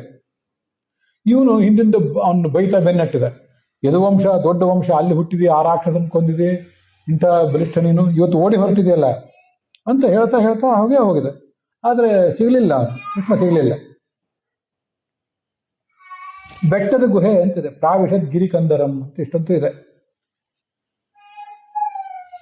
ಕಾಲಯವನು ಆ ಗುಹೆ ಒಳಗೆ ಹೋದ. ನೋಡಿದರೆ ಕೃಷ್ಣ ಕಾಣ್ತಿಲ್ಲ. ಅಲ್ಲೊಬ್ಬ ಮಲ್ಕೊಂಡಿದ್ದ, ಯಾವುದೋ ಒಂದು ಪರಿಸರದಲ್ಲಿ ಒಬ್ಬ ಮಲ್ಕೊಂಡಿದ್ದ. ಕೃಷ್ಣ ನನ್ನ ಇಷ್ಟು ದೂರ ಕರ್ಕೊಂಡ್ ಬಂದಿದ್ದಾನೆ, ಇಲ್ಲಿ ನೋಡಿದ್ರೆ ಆರಾಮಾಗಿ ಮಲ್ಕೊಂಡಿದ್ದಾನೆ, ನನಗೆ ಅವಮಾನ ಮಾಡ್ತಿದ್ದಾನೆ. ಸಿಟ್ಟು ಮಾಡಿ ಅವನನ್ನು ಜಾಡಿಸಿ ಒದ್ದ. ಮಲ್ಕೊಂಡಿದ್ದವ ಎದ್ದು ಕಣ್ ತೆಗೆದು ಎದ್ದು ನಿಂತ. ಅವನು ಕೃಷ್ಣ ಅಲ್ಲ. ಅವನು ಯಾರು ಅಂದ್ರೆ ಮುಚುಕುಂದ ಅಂತ ಒಬ್ಬ ರಾಜ. ಮುಚುಕುಂದ ವರದ ಅಂತ ಭಗವಂತನ ಸ್ತೋತ್ರ ಮಾಡ್ತಿರ್ತಾರೆ. ಮುಚುಕುಂದ ಅಂತ ಒಬ್ಬ ದೊಡ್ಡ ರಾಜ. ಅವನು ನೋಡಿ ಕಾಲಯವನನ್ನು ನೋಡಿದ. ಅವನಿಗೆ ನಿದ್ದೆ ಭಂಗದಿಂದ ಸಿಟ್ಟು ಬಂತು. ನಿದ್ದೆ ಭಂಗ ಆಗಿದ್ದೊಂದು, ಕಾಲಿನಿಂದ ಒದ್ದದ್ದೊಂದು, ಸಿಟ್ಟು ಬಂದು ದಿಟ್ಟಿಸಿ ನೋಡಿದ. ಅವನು ಒಳಗಿಂದ ಅಗ್ನಿ ಬಂತು. ಆ ಕಾಲಯವನು ಸುಟ್ಟು ಬೂದಿಯಾಗಿ ಹೋದ. ಕೇಳಿದವನು, ಯಾರು ಮುಚುಕುಂದ, ಅಲ್ಯಾಕೆ ಹೋಗಿ ಮಲ್ಕೊಂಡಿದ್ದ, ಯಾವ ಕುಲ ಒಂದು ಸ್ವಲ್ಪ ಹೇಳ್ರಿ ಅಂತ ಪರೀಕ್ಷಿತ ಕೇಳಿದ. ಅವನು ಸೂರ್ಯವಂಶದವನು, ರಾಮನ ವಂಶ, ರಾಮನಕ್ಕಿಂತ ಹಿಂದೆ ಒಂದ್ಸರಿ ದೇವತೆಗಳು ಮತ್ತು ರಾಕ್ಷಸರ ನಡುವೆ ಯುದ್ಧ ನಡೆದಾಗ ದೇವತೆಗಳು ಇವನು ಕರ್ಕೊಂಡು ಹೋಗಿದ್ರು, ಅಲ್ಲಿ ನಮಗೊಂದು ಸಹಾಯ ಮಾಡುವ ಅಂತ. ಅವನು ತನ್ನ ಊರು, ಮಠ, ಮನೆ ಎಲ್ಲ ಬಿಟ್ಟು ಅಲ್ಲಿ ಹೋಗಿದ್ದ. ಎಲ್ಲ ದೇವತೆಗಳು ರಕ್ಷಣೆ ಕೊಟ್ಟ. ಎಲ್ಲ ಆಯ್ತು, ದೀರ್ಘಕಾಲ ರಕ್ಷಣೆ ಮಾಡಿದ. ಮುಂದೆ ಏನಾಯ್ತು, ಅವರಿಗೆ ಷಣ್ಮುಖ ಸಿಕ್ಕನಲ್ಲ. ಷಣ್ಮುಖ ಇಲ್ಲದೇ ಇದ್ದಾಗ ಇವನು ಸೇನಾಪತಿ ಆಗಿದ್ದ. ಷಣ್ಮುಖ ಅಂದ್ರೆ ಶಿವಪಾರ್ವತಿಯರ ಮಗ ಸಿಕ್ಕ ಮೇಲೆ ಇವನು ನಾನು ಊರಿಗೆ ಹೋಗ್ತೇನೆ ಅಂತಂದ. ಅವಾಗ ಅವರು ಅಂದ್ರು, ನೀನು ನಮಗೋಸ್ಕರ ಇಷ್ಟು ಕಾಲ ನಮಗೆ ಸಹಾಯ ಮಾಡಿದ್ದೆ, ಇನ್ನು ಎಲ್ಲಿ ಹೊರಟಿದ್ದಿ? ನಿಮ್ಮ ಊರಿಗೆ ಹೋಗ್ಬೇಕು ಅಂದ್ರೆ ನಿಮ್ಮವ್ರು ಯಾರೂ ಇರೋದೇ ಇಲ್ಲ, ಅಲ್ಲಿ ಎಚ್ಚರ ಇರಲಿ. ನಿನ್ನ ಹೆಂಡತಿ, ಮಕ್ಕಳು, ಮಂತ್ರಿಗಳು ಯಾರೂ ಇರೋದಿಲ್ಲ. ಯುಗಗಳೇ ಕಳೆದು ಹೋಗಿರ್ತವೆ, ಎಲ್ಲ ಸತ್ತೋಗಿಬಿಟ್ಟಿರ್ತಾರೆ. ಭೂಲೋಕದ ಮಾನದಲ್ಲಿ ಬಹಳ ದಿವಸ ಆಗಿ ಹೋಗಿರ್ತದೆ, ಸತ್ತೋಗಿಬಿಟ್ಟಿರ್ತಾರೆ. ಅಲ್ಲಿ ಹೋಗಿ ಏನ್ ಮಾಡ್ತಿ? ಕಾಲನಾಮಕನಾದ ಭಗವಂತ, ಕಾಲೋ ಬಲಿನಾಂ ಭಗವಾನ್ ಈಶ್ವರೋ ವ್ಯಯ ಪ್ರಜಾ ಕಾಲಯತೆ ಕ್ರೀಡನ್ ಪಶುಪಾಲೋ ಯಥಾ ಪಶೂನ್. ದನ ಕಾಯುವವರು ಗೋಪಾಲಕ ದನಗಳನ್ನಷ್ಟು ಅನಾಯಾಸವಾಗಿ ಮೇಯಿಸ್ತಿರ್ತಾನೆ. ನೀವು ಸ್ವಲ್ಪ ಈ ದೃಷ್ಟಾಂತ ನಂಗೆ ತುಂಬಾ ಇಷ್ಟ ಆಗೋದು. ಎಲ್ಲಾರು ಒಂದು ಬೆಟ್ಟದ ಪರಿಸರದಲ್ಲಿ ದನ ಕಾಯೋರನ್ನು ನೋಡ್ರಿ, ಒಂದು ಕೈಯಲ್ಲಿ ಒಂದು ಕೋಲ್ ಇಟ್ಕೊಂಡು ಅದನ್ನ ಹೆಗಲ ಮೇಲೆ ಇಟ್ಕೊಂಡು ಆರಾಮಾಗಿ ಓಡಾಡ್ತಿರ್ತಾರೆ, ಹಾಡ್ತಿರ್ತಾರೆ, ಕುಣಿತಿರ್ತಾರೆ, ತಾವು ಒಂದಿಷ್ಟು ಊಟ ಮಾಡ್ತಾರೆ, ಅವತ್ತನ್ನು ಕರೀತಾರೆ ನಡುವೆ. ದನ ಕಾಯೋರು ಅಥವಾ ಕುರಿ ಕಾಯೋರು ಯಾರೇ ಇರಲಿ, ಅನಾಯಾಸ. ಕುರಿ ಕಾಯಲಿಕ್ಕೆ ಏನು ವಿಶೇಷ ಪರಿಶ್ರಮ ಏನು ಬೇಕಾಗಿಲ್ಲ. ಇನ್ನು ಹುಲಿಗಳನ್ನು ನಿಯಂತ್ರಿಸಲಿಕ್ಕೆ, ಸಿಂಹಗಳನ್ನು ನಿಯಂತ್ರಿಸಲಿಕ್ಕೆ ಪ್ರಾಣಿ ಸಂಗ್ರಹಾಲಯದಲ್ಲಿ ಸ್ವಲ್ಪ ರಿಸ್ಕ್ ಆದ್ರೂ ಇರ್ತದೆ. ಇನ್ನು ಅನಾಯಾಸವಾಗಿ ದನ, ಎಮ್ಮೆ, ಕರು ಇವನ್ನು ನಿಯಂತ್ರಿಸ್ತಿರ್ತಾನೆ. ಅಷ್ಟು ಅನಾಯಾಸವಾಗಿ ಈ ಜಗತ್ತಿನ ಎಲ್ಲಾ ಜನರನ್ನು ಕಾಯ್ತಾ ಇದ್ದಾನೆ ಭಗವಂತ. ಪಶುಪಾಲೋ ಯಥಾ ಪಶೂನ್. ಅದಕ್ಕಾಗಿ ಭಗವಂತನಿಗೆ ಪಶುಪತಿ ಅಂತಾರೆ. ಶಿವನಿಗೆ ಪಶುಪತಿ ಅಂತಾರೆ. ಭಗವಂತ ನಿಜವಾದ ಅರ್ಥದಲ್ಲಿ ಭಗವಂತ ಪಶುಪತಿ. ಎಲ್ಲ ಈಗ ನುಂಗಿ ನೀರು ಕುಡಿದಿದ್ದಾನೆ. ಯಾರು ನಿಮ್ಮವ್ರಲ್ಲಿ ಎಲ್ಲಿ ಹೋಗ್ತೀನಿ ನಾನು? ನಿನಗೆ ಒಳ್ಳೇದಾಗಲಿ, ನಿನಗೇನು ಬೇಕೋ ಅದನ್ನು ಕೊಡ್ತೇವೆ, ಮೋಕ್ಷ ಮಾತ್ರ ಕೇಳಬೇಡ, ಅದನ್ನ ಮಾತ್ರ ಭಗವಂತನೇ ಕೊಡಬೇಕು. ಅವಾಗ ಅವನೇನು ಹೇಳಿದ, ಆಗಲಿ, ಒಂದು ವಿಚಿತ್ರವಾದ ವರ, ಒಂದು ಗುಹೆಗೆ ಹೋಗಿ ಅಲ್ಲಿ ದೀರ್ಘಕಾಲ ನಿದ್ರೆ ಮಾಡ್ತೇನೆ, ಸ್ವಲ್ಪ ದಣಿ ಆಗಿದೆ, ಯಾರ್ಯಾರು ನಿದ್ದೆ ಭಂಗ ಮಾಡಿದರೆ ಸುಟ್ಟು ಬೂದಿ ಆಗಲಿ ಅಂತ ಅವನು ವರ ಕೇಳುತ್ತೆ. ಆ ವರ ಇಲ್ಲಿ ಫಲಿಸಿತು. ಆಯ್ತು, ಇಷ್ಟಾದ್ಮೇಲೆ ಮುಚ್ಕೊಂತ ಆ ಗುಹೆಗೆ ಹೋಗಿ ಕೂತಿದ್ದ. ಇವು ಸತ್ತು ಬಿದ್ದ. ಆಮೇಲೆ ನೋಡಿದ, ಇವನು ಹೊರಗೆ ಬಂದು ನೋಡಿದ್ರೆ ಅಲ್ಲಿ ಕೃಷ್ಣ ಕಾಣಿಸ್ಕೊಂಡ. ಯಾರು ಅಂತ ಕೇಳಿದ. ನೀನು ಯಾರು? ಈ ಬೆಟ್ಟದ ಗುಹೆಗೆ ಯಾಕೆ ಬಂದಿದ್ದಿ? ನೀನೇನೋ ಅಗ್ನಿಯೇ ಸೂರ್ಯನೋ ಎಲ್ಲ ಕೇಳು. ಮತ್ತೆ ಇವನು ಯಾರು ಈ ರಾಕ್ಷಸ? ನನ್ನ ಕಣ್ಣಿನ ಬೆಂಕಿಗೆ ಸಿಕ್ತು, ಸುತ್ತು ಬೂದಿ ಆದ್ನಲ್ಲ, ಇವನು ಯಾರು? ಇದನ್ನೆಲ್ಲ ಹೇಳು ಅಂತ ಕೇಳಿದ. ಆವಾಗ ಭಗವಂತ ಹೇಳಿದ, ನನ್ನ ಹೆಸರು ಏನಂತ ಹೇಳಿ ನಾನು? ನಮಗೆಲ್ಲ ಒಂದೊಂದೇ ಹೆಸರು ಇರ್ತದೆ, ನಾವು ಹೇಳ್ಬೋದು. ಭಗವಂತ ಏನು ಹೇಳಬೇಕು? ಜನ್ಮ ಕರ್ಮ ಅಭಿಧಾನಾನಿ ಸಂತಿಮೇಂಗ ಸಹಸ್ರಶಃ ನ ಶಕ್ಯಂತೇನು ಸಂಖ್ಯಾತು ಅನಂತತ್ವಾನ್ ಮಮಾಪಿಚ. ತುಂಬಾ ಅದ್ಭುತವಾದ ಮಾತು. ಭಗವಂತನಿಗೆ ಎಷ್ಟು ಹೆಸರು ಅಂದ್ರೆ ಭಗವಂತನೇ ಅದನ್ನು ಹೇಳೋದು ಸಾಧ್ಯ ಇಲ್ಲ ಅಂತ. ಒಂದು 100 ಹೆಸರಿದ್ರೆ, ಕೋಟಿ, 10 ಕೋಟಿ, 100 ಕೋಟಿ ಆದ್ರೂ ಇದ್ರೆ ಇನ್ನು ಮುಗೀತು, ಇಷ್ಟೆಲ್ಲ ಎಣಿಸಿ ಆಯಿತು, ಇನ್ನು ಮುಗೀತು, ಬರೆದು ಇಟ್ಕೊಂಡು ಎಲ್ಲ ಗ್ರಂಥ ಪ್ರಕಟಣೆ ಮಾಡಿ ಮುಗಿಸ್ಬೋದು. ಅದಕ್ಕೆ ಮಿತಿನೇ ಇಲ್ಲ. ಮತ್ತೆ ಹಾಗಿರುವಾಗ ಹೇಳಿ ಮುಗಿಸೋದು ಹೇಗೆ ನಾನು ಅಂದ. ಭೂಮಿಯ ಕಣದಲ್ಲಿರುವ ಮಣ್ಣಿನ ಧೂಳಿನ ಕಣನ್ನಾದರೂ ಎಣಿಸಿ ಮುಗಿಸ್ಬೋದು, ಆದರೆ ನನ್ನ ವೈಭವ, ನನ್ನ ನಾಮ, ನನ್ನ ಅವತಾರಗಳನ್ನು ಯಾರು ಎಣಿಸೋರು? ಮುಗಿಯೋದೇ ಇಲ್ಲ. ಆಯ್ತು, ಆದರೂ ಹೇಳ್ತೇನೆ ಕೇಳು. ಭೂಭಾರ ನಾಶಕ್ಕಾಗಿ ವಸುದೇವನಿಂದ ದೇವಕಿಯಲ್ಲಿ ಜನಿಸಿದ್ದೇನೆ. ಕಾರಣೇಮಿ ಕಂಸನಾಗಿದ್ದ ಅವನನ್ನು ಕೊಂದಿದ್ದೇನೆ. ಇನ್ನೂ ಅನೇಕ ಜನರನ್ನು ಕೊಂದೆ. ಕಾಲಯವನ, ಈಗ ನಿನ್ನ ನೇತ್ರಾಗ್ನಿಗೆ ಸುಟ್ಟು ಬೂದಿ ಆದವನು ಕಾಲಯವನ. ಅವನು ನನ್ನ ಮೇಲೆ ದಂಡೆತ್ತಿ ಬಂದವನು. ನಿನಗೆ ಅನುಗ್ರಹ ಮಾಡ್ಲಿಕ್ಕಾಗಿ ಗುಹೆಗೆ ಬಂದೆ ನಾನು. ಅವರಿಗೆ ಭಾರಿ ಆನಂದ ಆಯ್ತು, ನಾರಾಯಣನ ಪ್ರತ್ಯಕ್ಷ ಆದ ಅಂತೇಳಿ. ಇಷ್ಟು ದಿವಸ ನಾನು ಮುಗ್ಧನಾಗಿದ್ದೆ, ಮೋಹಿತನಾಗಿಬಿಟ್ಟಿದ್ದೆ. ಅಂತಹ ದೊಡ್ಡ ರಾಜ ಇವೇ ಕೆಲವು ಶ್ಲೋಕಗಳನ್ನು ಕೇಳಿದಾಗಲೇ ಒಂದು ಭಾರಿ ಆಶ್ಚರ್ಯ ಅನ್ಸೋದು. ನಮ್ಮಂಥವ್ರು ನಿತ್ಯ ಎಷ್ಟೆಷ್ಟು ನಮ್ಮ ಬಗ್ಗೆ ಆಲೋಚನೆ ಮಾಡ್ಬೇಕಲ್ಲ. ಪ್ರಹ್ಲಾದನಂತವನು, ಮುಚ್ಕುಂದನಂತವನು, ನಾನು ನಿನ್ನ ಮಾಯೆಯಿಂದಾಗಿ ಮುಗ್ಧನಾಗಿಬಿಟ್ಟಿದ್ದೇನೆ, ಹೆಂಡತಿ, ಮನೆ, ಇದ್ಯಾವುದು ಮುಳುಗಿ ಹೋಗಿಬಿಟ್ಟಿದ್ದೇನೆ. ಪಾಪ ಆ ಹೊತ್ತಿನಲ್ಲಿ ಅವನಿಗೆ ಏನೂ ಇರಲಿಲ್ಲ, ಎಷ್ಟೋ ಕಾಲದಿಂದ ನಿದ್ದೆಯಲ್ಲೇ ಇದ್ದ, ಹೆಂಡತಿ ಮಕ್ಕಳೆಲ್ಲ ಸತ್ತೋಗಿದ್ದಾರೆ, ಅದ್ರಲ್ಲಿ ಆಸಕ್ತನಾಗಿಬಿಟ್ಟಿದ್ದೆ. ವಿಮೋಹಿತೋಯಂ ಜನ ಈಶ ಮಾಯೆಯ, ದಿವಸ ಬೆಳಿಗ್ಗೆ ಎದ್ಕೊಳ್ಳಿ ಈ ಶ್ಲೋಕ ಹೇಳ್ತೇನೆ ನಾನು ಇವತ್ತಿಗೂ. ವಿಮೋಹಿತೋಯಂ ಜನ ಈಶ ಮಾಯೆಯ ತ್ವದೀಯಯ ತ್ವಾಂನ ಭಜತ್ಯನರ್ಥದೃಕ್ ಸುಖಾಯ ದುಃಖ ಪ್ರಭವೇಶು ಸಜ್ಜತೆ ಗೃಹೇಶು ಯೋಷಿತ್ ಪುರುಷಶ್ಚ ವಂಚಿತಃ. ಹೆಣ್ಣಾಗ್ಲಿ ಗಂಡಾಗ್ಲಿ ಸುಖ ಬೇಕು ಅಂತ ಹೊರಡ್ತಾರೆ. ಸುಖ ಬೇಕು ಅಂತ ಹೋಗುವುದು ಯಾರಿಂದ ಹೇಳಿದ್ರೆ ದುಃಖಕ್ಕೆ ಕಾರಣವಾದ ವಸ್ತುಗಳು ಮತ್ತು ವ್ಯಕ್ತಿಗಳ ಹಿಂದೆ. ನಿನ್ನದೇ ಮಾಯೆ, ನಮಗೆ ಭಗವಂತನ ಪೂಜೆ ಮಾಡ್ಲಿಕ್ಕೆ ಬಿಡ್ತಿಲ್ಲ, ಅದು ನಿನ್ನನ್ನು ಪೂಜೆ ಮಾಡ್ಲಿಕ್ಕೆ ಬಿಡ್ತಿಲ್ಲ. ಏನೇನೋ ಅನ್ಕೋತೀವಿ, ಅಧ್ಯಾತ್ಮ ಧರ್ಮ ಅದನ್ನೆಲ್ಲ ಪಾಲಿಸ್ಬೇಕು ಅಂತ ಏನೇನೋ ಅನ್ಕೋತೀವಿ, ಯಾವುದೂ ಈಡೇರೋದಿಲ್ಲ. ಯಾಕಂದ್ರೆ ನಿನ್ನದೇ ಮಾಯೆ ಅಂತ ಅವನು ಹೇಳಿದ ಮಾತಿದು. ಆಯ್ತು, ನನ್ನ ಆಯುಷ್ಯ ಎಲ್ಲ ವ್ಯರ್ಥ ಆಗೋಯ್ತು. ಮಮೈಷ ಕಾಲೋಜಿತ ನಿಷ್ಫಲೋಗತೋ ರಾಜ್ಯಶ್ರೀಯೋನ್ನದ್ಧಮದಸ್ಯ ಭೂಪತೆ. ಅವನ ಕಾಲ ಏನು ವ್ಯರ್ಥ ಆಗಿರ್ಲಿಲ್ಲ, ದೇವತೆಗಳಿಗೆ ಸಹಾಯ ಮಾಡಿದ ಮಹಾತ್ಮ ಅವನು. ನನ್ನ ಕಾಲ ವ್ಯರ್ಥ ಆಯ್ತು ಅಂತ ಅವನು ಹೇಳ್ಕೊಳ್ಳೋದಾದ್ರೆ ಇದೊಂದು ಶ್ಲೋಕನೂ ಹೇಳ್ತಿರ್ತೇನೆ. ನಮ್ಮ ಕಾಲದ ಗತಿ ಏನು? ಕೆಲಸಕ್ಕೆ ಬಾರದ ವಿಷಯಗಳನ್ನೇ ಮಾಡ್ತಿರ್ತೇವೆ. ಹಿಂದೆ ಹೇಳಿದ್ನು, ಒಂದು 60-70 ವರ್ಷ ಬದುಕಿದ್ರು ಅದರಲ್ಲಿ ಸುಮಾರು 33% ನಿದ್ರೆಯಲ್ಲಿ ಹೋಗಿರ್ತದೆ, ನಿದ್ರೆ ದಣಿವಿನಲ್ಲಿ ಹೋಗಿರ್ತದೆ. ಒಂದು 10 ವರ್ಷ ಯೌವನದಲ್ಲಿ ಹೋಗ್ತದೆ, ಮತ್ತೊಂದು 10-20 ವರ್ಷ ಮುಪ್ಪಿನಲ್ಲಿ ಹೋಗ್ತದೆ. ಇನ್ನು ಯಾವಾಗ ನಾವು ದೇವರನ್ನು ಧ್ಯಾನ ಮಾಡುವುದು, ಅಧ್ಯಾತ್ಮದ ಬಗ್ಗೆ ಗಮನ ಹರಿಸೋದು ಯಾವಾಗ? ನನ್ನ ಈ ಶರೀರ ಪ್ರಾಕೃತವಾದ ಶರೀರ, ಇದೆಲ್ಲ ಹೀಗೆ ವ್ಯರ್ಥ ಆಗೋಯ್ತು ಅಂತ ಅವನು ನಾನಾ ಥರ ಸ್ತೋತ್ರ ಮಾಡಿದ. ವರ ಕೇಳೋದು ಬೇರೆ ಕೇಳ್ತಾ ಇದ್ದ, ಏನು ವರ ಕೇಳಲಿ? ಆಯ್ತು, ನಾನೀಗ ನಿನ್ನ ಪಾದಕ್ಕೆ ಶರಣ ಬಂದಿದ್ದೇನೆ, ನೀನೇ ನನ್ನ ಕಾಪಾಡು. ಆವಾಗ ಭಗವಂತ ಅಂದ, ನಾನು ವರನೇ ಕೇಳಿದ್ದೆ, ನಿನಗೆ ಪ್ರಲೋಭನೆ ಕೊಟ್ಟಿದ್ದೆ, ಆದರೆ ವರ ಕೇಳಲಿಲ್ಲ ನೀನು. ನಿನ್ನನ್ನು ಮೆಚ್ಚಬೇಕಾದ ನಾನು ಕೂಡ. ನಿನಗೆ ಭೂಮಿಯಲ್ಲಿ ಎಲ್ಲಿ ಬೇಕಾದರೂ ಸಂಚಾರ ಮಾಡು, ನನ್ನಲ್ಲಿ ನಿನಗೇನು ಭಕ್ತಿ ಇದೆಯಲ್ಲ, ಭಕ್ತಿ ಎಂದು ಹೋಗದೇ ಇರಲಿ. ಹೀಗೆ ಭಗವಂತನನ್ನು ನಾವು ಕೇಳೋದು ಇದನ್ನು ಕೇಳಬೇಕು, ಭಕ್ತಿ ಎಂದು ಹೋಗದೇ ಇರಲಿ ಅಂತ ಕೇಳಬೇಕು. ಇಲ್ಲಿವರೆಗೆ ಕ್ಷತ್ರಿಯನಾಗಿ ಅನೇಕ ಕಾರ್ಯಗಳನ್ನ ಮಾಡಿದ್ದಿ, ಸ್ವಲ್ಪ ತಪ್ಪು ಸ್ವಲ್ಪ ಹೆಚ್ಚು ಕಡಿಮೆ ಮಾಡಿರ್ತಿ, ಅದೆಲ್ಲ ಪಾಪ ಹೋಗ್ಲಿ. ಈಗ ಮುಂದೆ ಇನ್ನೊಂದು ಜನ್ಮ ಬರೋದಿದೆ. ಸರ್ವಭೂತ ಸುಹೃತ್ತಮಃ ಭೂತ್ವ ದ್ವಿಜವರಹ. ಈಗ ಕ್ಷತ್ರಿಯನಾಗಿದ್ದೆ, ಮುಂದೆ ಬ್ರಾಹ್ಮಣನಾಗಿ ಹುಟ್ಟಿಸಿ, ಆಮೇಲೆ ಬಂದು ತಲುಪ್ತೆ. ಈಗ ರಾಜನಾಗಿದ್ದಾಗ ಹೆಚ್ಚು ಸಾಧನೆ ಮಾಡ್ಲಿಕ್ಕಾಗಿಲ್ಲ, ರಾಜಕೀಯ ಕೆಲಸ ಅದು ಇದರಿಂದಾಗಿ. ಅಧ್ಯಾತ್ಮಕ್ಕೆ ಸೀಮಿತವಾಗಿರುವ ಒಂದು ಜನ್ಮ ಪಡೀತಿ ಅಂತ ಕೃಷ್ಣ ಆಶೀರ್ವಾದ ಮಾಡಿದ. ಇಷ್ಟು ಮುಗಿಸಿ ಗುಹೆಯಿಂದ ದ್ವಾರಕೆಗೆ ಹೊರಟ. ಈ ಕಡೆ ಮುಚ್ಚಿಕೊಂಡ ಹೊರಗೆ ಬಂದ. ಅವನಿಗೇನು ಆಶ್ಚರ್ಯ ಕಾಣಿಸ್ತಂದ್ರೆ, ಎಲ್ಲ ಕಡೆ ನೋಡು ಕಲಿಯುಗ ಬಂದಿದೆಯಲ್ಲ, ಕಲಿಯುಗ ಸಮೀಪ ಬಂದಿದೆಯಲ್ಲ ಅಂತ ಗೊತ್ತಾಯ್ತು ಅವನಿಗೆ. ಯಾಕೆಂದ್ರೆ ಎಲ್ಲಿ ನೋಡಿದ್ರಲ್ಲಿ ಮನುಷ್ಯ, ಪ್ರಾಣಿ, ಗಿಡ, ಬೆಳೆಯಲು ಚಿಕ್ಕ ಚಿಕ್ಕ ಕಾಣಿಸ್ತಿತ್ತು ಅವನಿಗೆ. ಹಿಂದಿನ ಕಾಲದಲ್ಲಿ ಬಹಳ ಎತ್ತರವಾಗಿರ್ತಿತ್ತು ಅವನು. ಈಗ ನೋಡಿದ್ರೆ ಅವನಿಗೆ ಯಾರ್ದೋ ಅಪರಿಚಿತ ಜಾಗಕ್ಕೆ ಬಂದಂಗೆ ಕಾಣಿಸ್ತು. ಎಲ್ಲ ಕ್ಷುಲ್ಲಕ ಸಣ್ಣ ಸಣ್ಣ ಆಕಳು, ಸಣ್ಣ ಸಣ್ಣ ಪ್ರಾಣಿಗಳು, ಪಕ್ಷಿಗಳು ಎಲ್ಲ ಅವನ ಅಳತೆಗೆ ಅದೆಲ್ಲ ಬಹಳ ಚಿಕ್ಕದಾಗಿ ಕಾಣಿಸಿಬಿಡ್ತು. ಅಂತೂ ಗಂಧಮಾದನ ಪರ್ವತಕ್ಕೆ ಹೋದ. ಅಲ್ಲಿ ಬದರಿಕಾಶ್ರಮ, ನರನಾರಾಯಣಾಶ್ರಮ, ಅದರಿಂದ ಹೇಳಿದ್ದು ಇದು ಬದರಿಕಾಶ್ರಮ ಸಮೀಪದಿಂದ ಮುಚ್ಕೊಂಡು ಗುಹಾ ಇದ್ದಿರಬೇಕು. ಅಂತೂ ಅಲ್ಲಿ ಹೋಗಿ ಭಗವಂತನನ್ನ ತಪಸ್ ಮಾಡಿದ, ಭಗವಂತನ ಕುರಿತು ತಪಸ್ ಮಾಡಿದ ಅಂತ ಅವನ ಕಥೆ ಅದು. ಅಂತೂ ಮುಂದೆ ಕೃಷ್ಣ ಏನ್ ಮಾಡಿದ, ಮತ್ತೆ ದ್ವಾರಕೆ ಕಡೆ ಹೊರಟ. ಮಥುರೆಗೆ ಹೋದ.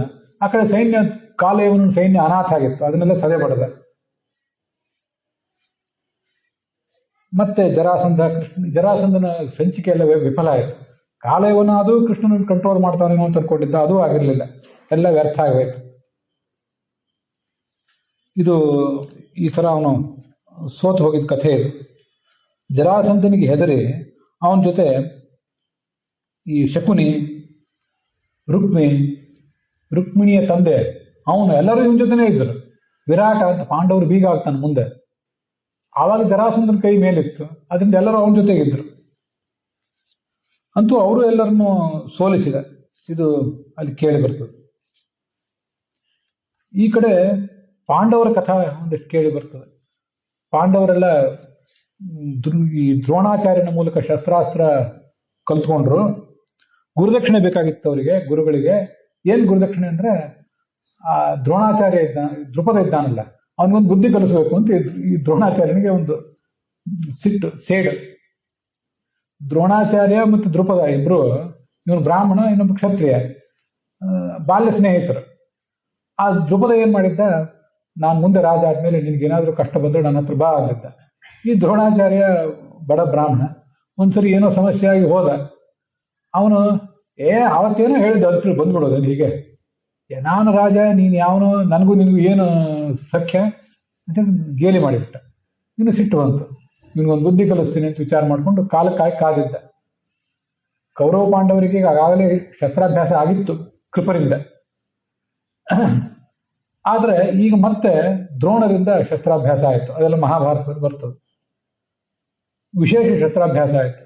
ಅದೆಲ್ಲ ಆದ್ಮೇಲೆ ಏನು ಗುರುದಕ್ಷಿಣೆ ಬೇಕು ಅಂತ ಕೇಳಿದಾಗ, ದ್ರುಪದರನ್ನು ಹಿಡ್ಕೊಂಡು ಬರ್ಬೇಕು, ಇದೇನು ಗುರುದಕ್ಷಿಣೆ, ಅವನೊಂದು ಬುದ್ಧಿ ಕಲಿಸ್ಬೇಕು ಅಂತ. ಈ ದುರ್ಯೋಧನ ಮೊದಲಾದವರೆಲ್ಲ ಅಲ್ಲಿ ಹೋದ್ರು. ನಾವು ಹೋಗ್ತೀವಿ ಮೊದಲು ಹೋದ್ರು. ಅದು ಹೇಗಿತ್ತಂದ್ರೆ, ದ್ರುಪದನ ಸೈನ್ಯ ಮಹಾಬಲಿಷ್ಠ. ಅವನನ್ನ ಈ ದುರ್ಯೋಧನಾದಿಗಳೆಲ್ಲ ಅಲ್ಲಿ ಹೋದ್ರೆ, ಆ ಊರಿನ ಹೆಂಗಸರು, ಮಕ್ಕಳು, ಮುದುಕರು ಎಲ್ಲರೂ ಸೇರಿ ಕಲ್ಲು, ಹೆಂಟೆ, ಬಡಿಗೆ ತಗೊಂಡು ಅದರಿಂದ ಹೊಡೆದು ಓಡಿಸಿಬಿಟ್ರು ದುರ್ಯೋಧನಾದಿಗಳನ್ನು. ಇವರು ಅವಮಾನಾಗಿ ಮರಳಿ ಬಂದ್ಬಿಟ್ರು. ಮುಂದೆ ಭೀಮ ಮತ್ತೆ ಅರ್ಜುನ ಇಬ್ಬರೇ ಹೋದ್ರು. ಹೋಗಿ ಅವನನ್ನ ಸೆರೆ ಹಿಡ್ಕೊಂಡು ಕರ್ಕೊಂಡ್ಬಂದ್ರು. ಸೋಲಿಸಿದ್ರು. ಅವನು ಕೊಲ್ಲಿಲ್ಲ, ಅವನನ್ನು ಕೊಲ್ಲಿಲ್ಲ. ಇವ್ರ ಉದ್ದೇಶ ಅಷ್ಟೇ ಆಗಿತ್ತು. ಸೆರೆ ಹಿಡ್ಕೊಂಡು ಕರ್ಕೊಂಡ್ಬಂದ್ರು. ಇದೆಲ್ಲ ಕೃಷ್ಣ ಮತ್ತು ಬಲರಾಮರಿಗೆ ಭಾರಿ ಸಂತೋಷ ಕೊಡ್ತೀವಿ ಸುದ್ದಿ. ಕೃತವರ್ಮ ಅಂತ ಒಬ್ಬ ಯಾದವ ಇದ್ದ, ಅವನನ್ನು ಕೊಟ್ಟು ಕಳಿಸಿದ್ರು. ಅಲ್ಲಿ ಹೋಗಿ ಅವ್ರನ್ನ ಭೇಷ್ ಅಂತ ಹೇಳಿ ಒಂದು ಶಬಾಸ್ಗಿರಿ ಹೇಳಿ ಬಾ ಅಂತ.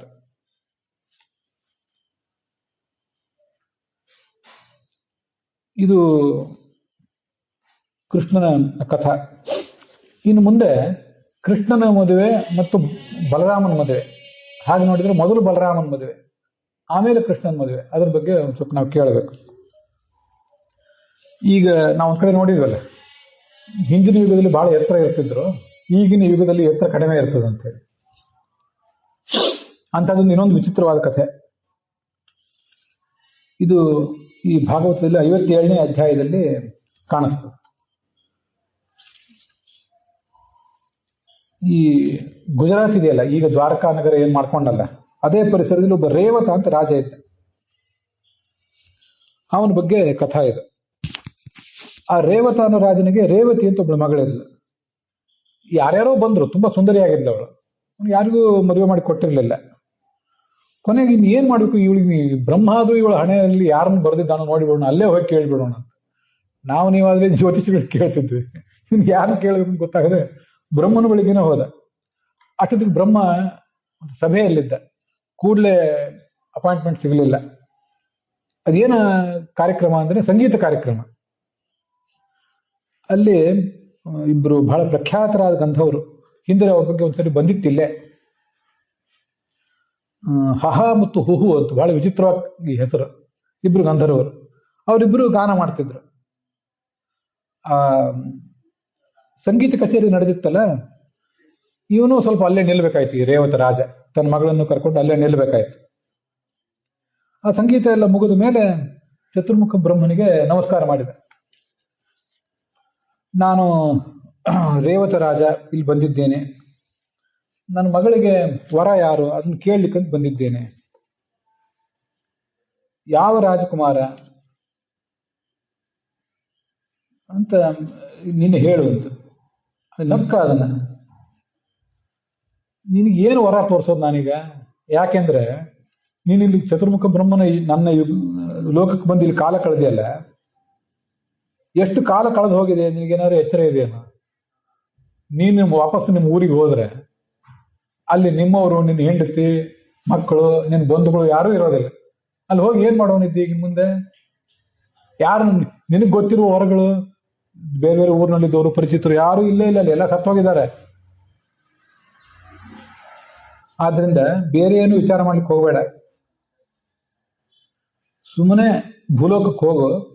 ಅಲ್ಲಿ ಯದುವಂಶದಲ್ಲಿ ರಾಮ ಮತ್ತು ಕೃಷ್ಣ ಅಂತ ಇಬ್ರು ಹುಟ್ಟಿದ್ದಾರೆ, ಅಲ್ಲಿ ಬಲರಾಮನಿಗೆ ತಗೊಂಡೋಗಿ ಇವಳನ್ನು ಮದುವೆ ಮಾಡಿಕೊಡು.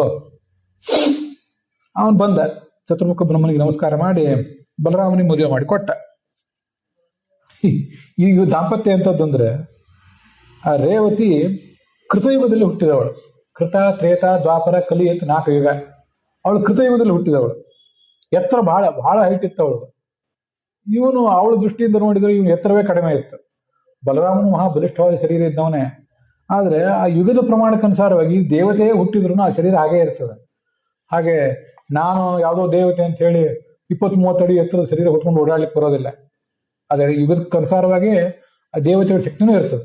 ಆದ್ರಿಂದಲೇ ಹನುಮಂತನಿಗೆ ಇದ್ದ ಶಕ್ತಿ ಆವಿರ್ಭಾವ ಭೀಮಸೇನಿಗೆ ಇರಲಿಲ್ಲ. ಹನುಮಂತ ಅಮಾನುಷವಾದ ಶಕ್ತಿಗಳನ್ನೆಲ್ಲ ತೋರಿಸ್ತಿದ್ದ. ಭೀಮಸೇನ ಅವತಾರದಲ್ಲಿ ಅವನೇ ಮುಖ್ಯ ಪ್ರಾಣನೇ ಅಲ್ಲಿ ಹುಟ್ಟಿದ್ರು. ಹಾಗೆ ಶಕ್ತಿಗಳನ್ನ ತೋರಿಸ್ಲಿಕ್ಕೆ ದೇವತೆಗಳಿಗೆ ಪರ್ಮಿಷನ್ ಇಲ್ಲ. ಆ ಯುಗಕ್ಕೆ ತಕ್ಕಂತೆ ನಡ್ಕೋಬೇಕು. ಈ ಬಲರಾಮ ಕುಳ್ಳ ಏನ್ ಮಾಡ್ಬೇಕು, ಅವ್ರಿಗೊಂದು ಸರ್ಜರಿ ಮಾಡಿದ. ಏನ್ ಸರ್ಜರಿ ಮಾಡಿದ ಅಂದ್ರೆ, ಅವನ ಹತ್ರ ನೇಗಿಲಿತ್ತಲ್ಲ, ನೇಗಿಲು ಒಂದು ಒನಕೆ, ಇವೆರಡು ಅವನ ಆಯುಧ. ಆ ನೇಗಿಲು ತಗೊಂಡು ಅವಳು ಹೆಗಲ ಮೇಲೆ ಹಿಂಗೆ ಇಟ್ಟು ಜಗ್ಗಿದ ಕೆಳಗೆ. ಜಗ್ಗಿದಕ್ಕೆ ಅವಳು ಅವನ ಎತ್ತರಕ್ಕೆ ಸರಿ ಸಮಾನ ಆದ್ಲು. ಸ್ವಲ್ಪ ಚಿಕ್ಕವಳೇ ಆಗಿದ್ದಿರ್ಬೇಕು. ಈ ತರ ಮಾಡಿ ಅವಳನ್ನು ಮದುವೆ ಮಾಡ್ಕೊಂಡ. ಇದು ಬಲರಾಮನ, ಅವರು ಮೂಲದಲ್ಲಿ ಶೇಷನ ಪತ್ನಿಯೇ ಅವಳು, ವಾರುಣಿ ಅಂತ.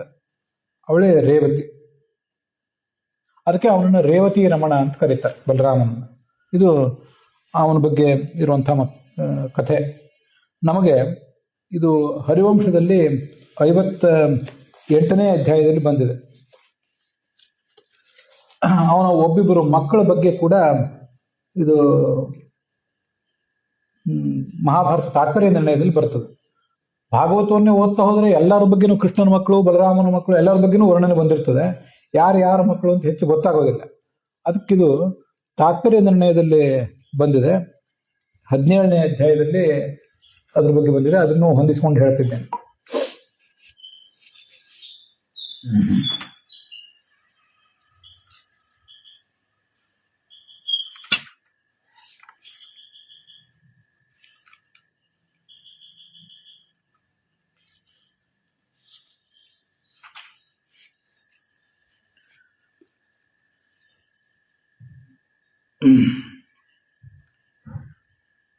ಅವಳಲ್ಲಿ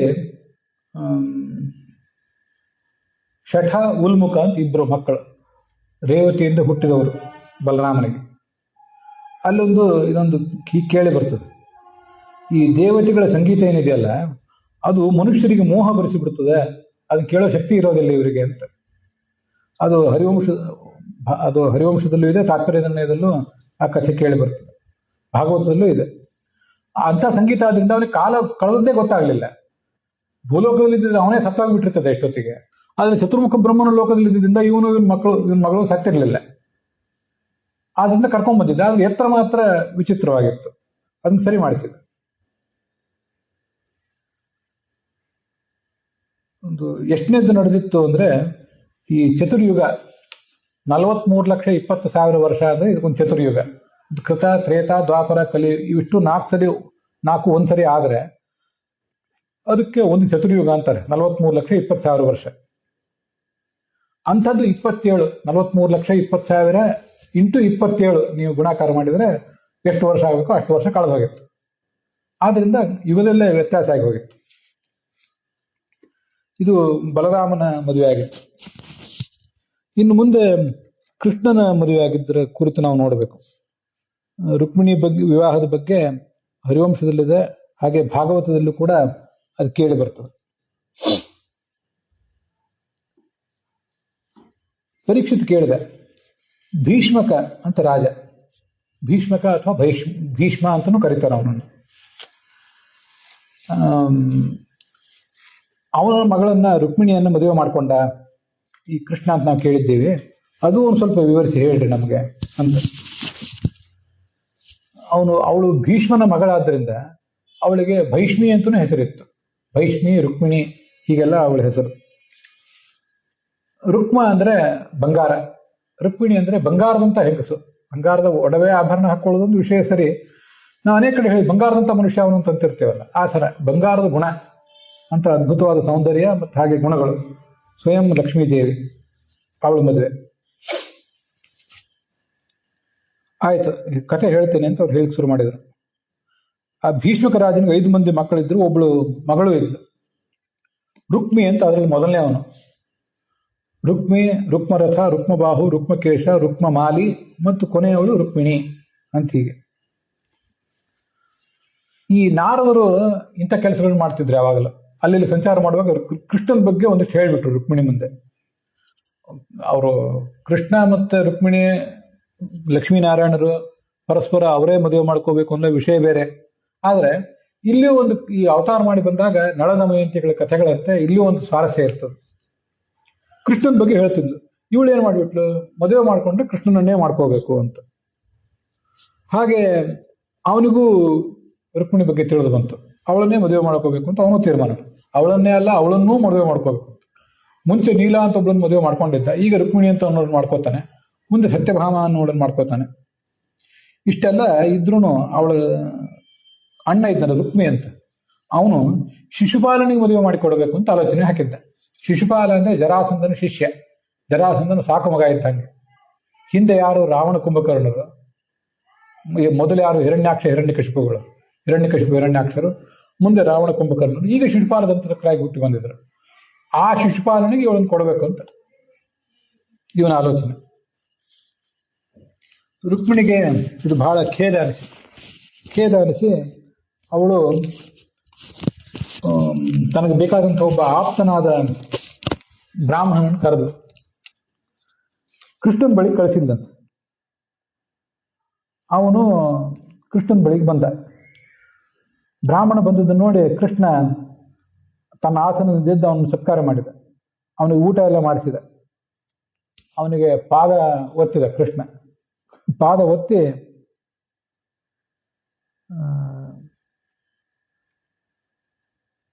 ತಮ್ಮ ತಪಸ್ಸು ಇತ್ಯಾದಿ ಎಲ್ಲ ನಡೆದಿದೆಯೋ ಇಲ್ಲೋ, ಚೆನ್ನಾಗಿ ನಡೆದಿದೆಯೋ ಇಲ್ಲೋ ಅಂತೆಲ್ಲ ಅವನು ಕುಶಲ ಪ್ರಶ್ನೆ ಮಾಡಿದ.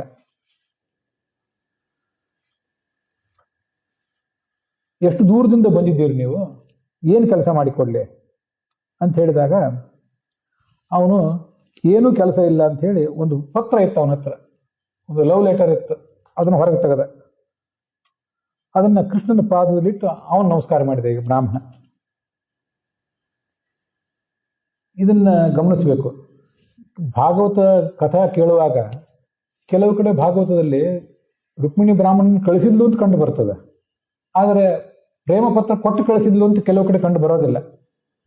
ಆದರೆ ವಿಜಯಧ್ವಜರು, ಪೇಜಾವರ ಮಠದ ಹಿಂದಿನ ಒಬ್ರು ದೊಡ್ಡ ಯತಿಗಳು, ಮಂಗಳೂರಿನ ಹತ್ರ ಕಣ್ಣು ತೀರ್ಥ ಅಂತಿದೆ, ಅಲ್ಲಿ ಅವರ ವೃಂದಾವನ ಇದೆ, ಅವರು ಭಾಗವತಕ್ಕೆ ವ್ಯಾಖ್ಯಾನ ಮಾಡಿದ್ದಾರೆ. ಇವತ್ತಿಗೂ ನಾವು ಭಾಗವತ ಪ್ರವಚನ ಮಾಡುವವರೆಲ್ಲ ಅದನ್ನು ಗಮನಿಸ್ತಾ ಇರ್ತೇವೆ.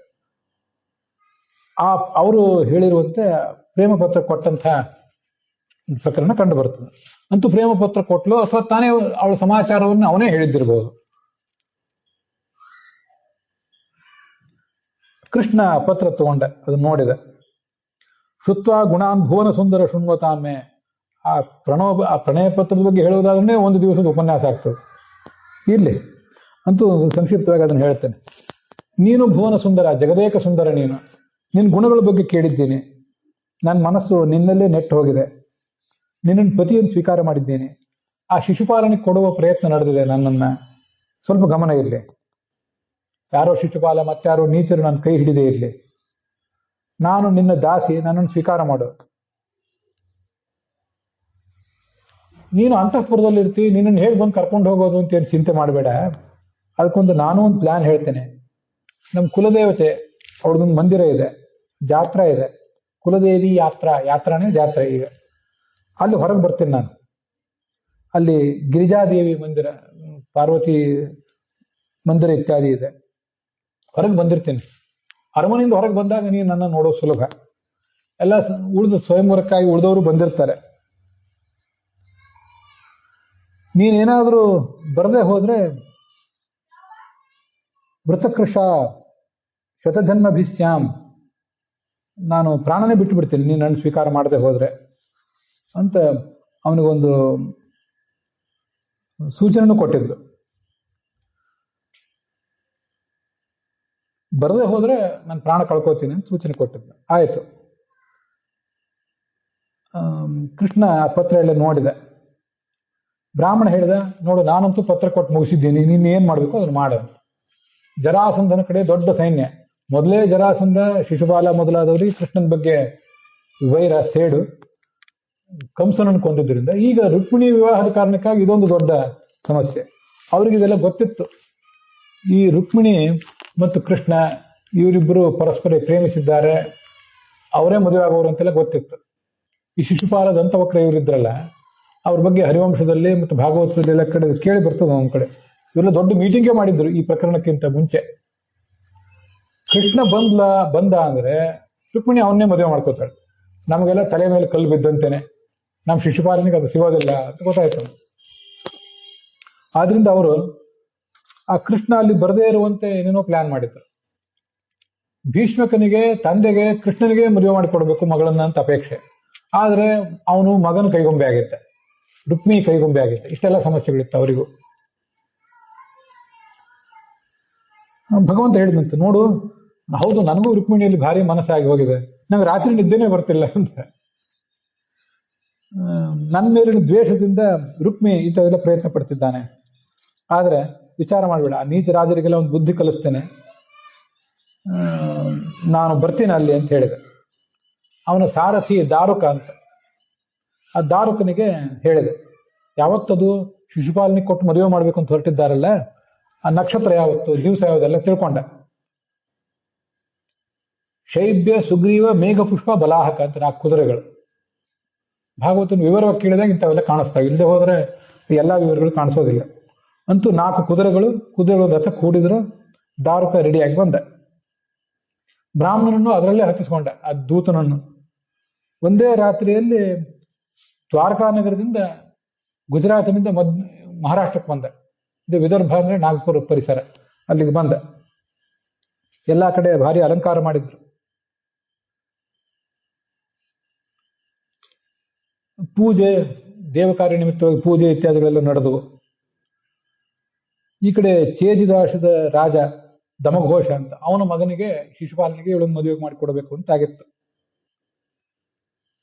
ಎಲ್ಲರದು ಒಂದು ತಯಾರಿ ನಡೆದಿತ್ತು. ಈ ಕಡೆ ರುಕ್ಮಿಣಿಗೆ ಚಿಂತೆ ಆಗಿತ್ತು. ಕೃಷ್ಣನ ಆಗಮನವನ್ನು ಎದುರು ನೋಡ್ತಾ ಇದ್ಲು. ಏನು ಇನ್ನು ಒಂದೇ ರಾತ್ರಿ ಉಳಿದಿದೆ. ಆ ಶಿಶುಪಾಲನಿಗೆ ಮದುವೆ ಮಾಡಿಕೊಡೋ ವಿಚಾರ ಮಾಡಿದ್ದಾರೆ. ಕೃಷ್ಣನೂ ಬಂದಿಲ್ಲ, ಆ ಬ್ರಾಹ್ಮಣನೂ ಬರಲಿಲ್ಲ. ಕೃಷ್ಣನಿಗೆ ನನ್ನ ಮೇಲೆ ಮನಸ್ಸಿಲ್ಲೋ ಹೇಗೆ? ಅವನಿಗೆ ನಾನು ಯೋಗ್ಯರಲ್ಲ ಅಂತ ಏನಾದ್ರು ವಿಚಾರ ಮಾಡಿದ್ದಾನ? ಬರ್ತಾನೂ ಇಲ್ಲ. ನಾನು ಏನ್ ಮಾಡಬೇಕು? ಚತುರ್ಮುಖ ಬ್ರಹ್ಮ, ರುದ್ರ ಇವರೆಲ್ಲ ನನ್ನ ಕಡೆ ಕಣ್ಣೆತ್ತಿ ನೋಡಬಾರ್ದ? ಪಾರ್ವತಿ ಅವಳನ್ನು ಅನುಗ್ರಹ ಮಾಡಬಾರ್ದ ಅಂತ ಕಣ್ಣೀರು ಬಂತು. ಆದರೆ ಕಣ್ಣೀರನ್ನು ತಡೆ ಹಿಡ್ಕೊಂಡು ಜನರಿಗೆ ಅದು ಗೊತ್ತಾಗಬಾರದು ಅಂತ. ಆಗ ಅವಳಿಗೊಂದಿಷ್ಟು ಶುಭ ಸೂಚನೆ ಕಾಣಿಸಿದವು. ಬ್ರಾಹ್ಮಣ ಬಂದ. ಬ್ರಾಹ್ಮಣನ ಮುಖದಲ್ಲಿ ಸಂತೋಷ, ಮುಖ ಅರಳಿತ್ತು. ಕೃಷ್ಣ ಬರ್ತಾನೆ ಅಂತ ಹೇಳಿದ್ದಾನೆ. ಅವ್ರಿಗೆ ಭಾರಿ ಆನಂದ ಆಯಿತು. ಅವನಿಗೇನು ಕೊಡಬೇಕು? ತನ್ನ ಸಂದೇಶ ನೋಡ್ಕೊಟ್ಟಿದ್ದು ಏನು ಕೊಡಬೇಕು ಅಂತ ಅವ್ರಿಗೂ ತಿಳಿಯಲಿಲ್ಲ. ಹಾಗೆ ಸುಮ್ಮನೆ ನಮಸ್ಕಾರ ಮಾಡಿಬಿಟ್ಲು. ಈ ಕಡೆ ಬಲರಾಮ ಮತ್ತು ಕೃಷ್ಣರು ಬಂದಿದ್ದಾರೆ ಗೊತ್ತಾಯ್ತು ಈ ಭೀಷ್ಮಕನಿಗೆ. ಅವ್ರಿಗೂ ಎಲ್ಲ ಸ್ವಾಗತ ಮಾಡಿದ. ದೊಡ್ಡ ಸೈನ್ಯನೇ ಕಟ್ಕೊಂಡು ಬಂದಿದ್ರು. ಅವರು ಮುಂದಿನ ಪ್ಲಾನ್ ಹಾಕೊಂಡೇ ಬಂದಿದ್ರು. ಅವ್ರಿಗೊಂದು ಪ್ರತ್ಯೇಕ ಒಂದು ಬಿಡಾರ ಅಲ್ಲೂ ಎಲ್ಲ ವ್ಯವಸ್ಥೆ ಮಾಡಿದ್ರು. ಜನ ಎಲ್ಲ ಮಾತಾಡ್ತಿದ್ರು, ಕೃಷ್ಣ ರುಕ್ಮಿಣಿ ಇವರೇ ಮದುವೆ ಮಾಡ್ಕೋಬೇಕು, ಆ ಶಿಶುಪಾಲನಿಗೇನು ಮದುವೆ ಮಾಡ್ಕೊಡೋದು ಅಂತ ಜನರಿಗೂ ಅದು ಇಷ್ಟ ಇರಲಿಲ್ಲ. ಗೃಹಾತು ವೈದರ್ಭ್ಯ ಪಾಣಿಮಚ್ಯುತಃ. ಕೃಷ್ಣ, ಜನ ಏನು ಅನ್ಕೊಂಡಿದ್ರು ಕೃಷ್ಣ ರುಕ್ಮಿಣಿನ ಮದುವೆ ಮಾಡ್ಕೊಳ್ಳಿ, ನಮ್ಮದೇನಾದ್ರೂ ಪುಣ್ಯ ಇದ್ರೆ, ತುಂಬಾ ಅದ್ಭುತವಾದ ಮಾತು, ನಮ್ಮ ಪುಣ್ಯ ಅವರಿಬ್ರು ಮದುವೆ ಮಾಡ್ಕೊಳ್ಳಿ, ನಮ್ಮ ಅಪೇಕ್ಷೆ ಇದು, ನಮ್ಮ ಅಪೇಕ್ಷೆ ಈಡೇರಲಿ. ಒಂದೇನಾದ್ರೂ ಪುಣ್ಯ ಇದ್ರೆ 3 ಲೋಕದ ಒಡೆಯನಾದ ಕೃಷ್ಣ ರುಕ್ಮಿಣಿ ಬಂದು ಅನುಗ್ರಹ ಮಾಡಲಿ, ರುಕ್ಮಿಣಿಯನ್ನು ಮದುವೆ ಮಾಡ್ಕೊಳ್ಳಿ. ಆಯ್ತು. ಹೀಗೆಲ್ಲ ಆದಾಗ ಸುತ್ತಲೂ ರಾಜಭಟರ ಸರ್ಪಗಾವಲು ರುಕ್ಮಿಣಿ ಮನೆಯಿಂದ ಹೊರಗೆ ಬಂದು ಅಂಬಿಕಾ ದೇವಾಲಯಕ್ಕೆ, ಪಾರ್ವತಿ ದೇವಾಲಯಕ್ಕೆ ಹೊರಟ್ಲು. ಕಾಲ್ನಡಿಗೆಯಲ್ಲಿ ಹೊರಟ್ಲು. ತಾಯಿ, ಸಖಿಯರು ಎಲ್ಲರೂ ಇದ್ರು. ನಾನಾ ಥರದ ವಾದ್ಯಗಳನ್ನೆಲ್ಲ ಮೊಳಗಿಸ್ತಾ ಇದ್ರು. ಅಲ್ಲಿ ದೇವಾಲಯಕ್ಕೆ ಬಂದು ದುರ್ಗಾದೇವಿಗೆ ನಮಸ್ಕಾರ ಮಾಡಿದ್ರು. ರವಿವೇಶ ಅಂಬಿಕಾಂತಿಕಾಂ. ಮುಂದೆ ಕೃಷ್ಣ ನನ್ನನ್ನು ಮದುವೆ ಮಾಡ್ಕೊಳ್ಳಿ, ಅದನ್ನು ನೀನು ಒಪ್ಕೋ ಅಂತ ಆ ದೇವಿಯನ್ನು ಪ್ರಾರ್ಥನೆ ಮಾಡಿದ್ರು. ಅಲ್ಲಿಂದ ಮುಂದೆ ಶಚೀದೇವಿ, ಇಂದ್ರ ಮತ್ತು ಶಚಿ ಮಂದಿರ. ಈಗ ಅವೆಲ್ಲ ಇಂದ್ರನ ದೇವಸ್ಥಾನ ಎಲ್ಲೂ ಕಾಣಿಸೋದಿಲ್ಲ, ಆವಾಗಿತ್ತದೊಂದು. ಇಂದ್ರ ಶಚಿಯರು ಅವರಿಬ್ಬರು ವಿದರ್ಭ ವಂಶದಲ್ಲಿ ಹುಟ್ಟಿದವರಿಗೆ ಕುಲದೇವತೆಗಳಂತೆ. ಅಲ್ಲೂ ನಮಸ್ಕಾರ ಮಾಡಿದ್ರು. ಮುಂದೆ ಅವಳು ಹೊರಗೆ ಬಂದ್ಲು. ಅವಳನ್ನು ನೋಡಿದ ಮಾತ್ರಕ್ಕೆ ರಾಜರಿಗೆಲ್ಲ ಭ್ರಮೆ, ಎಂಥ ಅದ್ಭುತವಾದ ಸೌಂದರ್ಯ ಇದು ಅಂತ. ಹೀಗೆ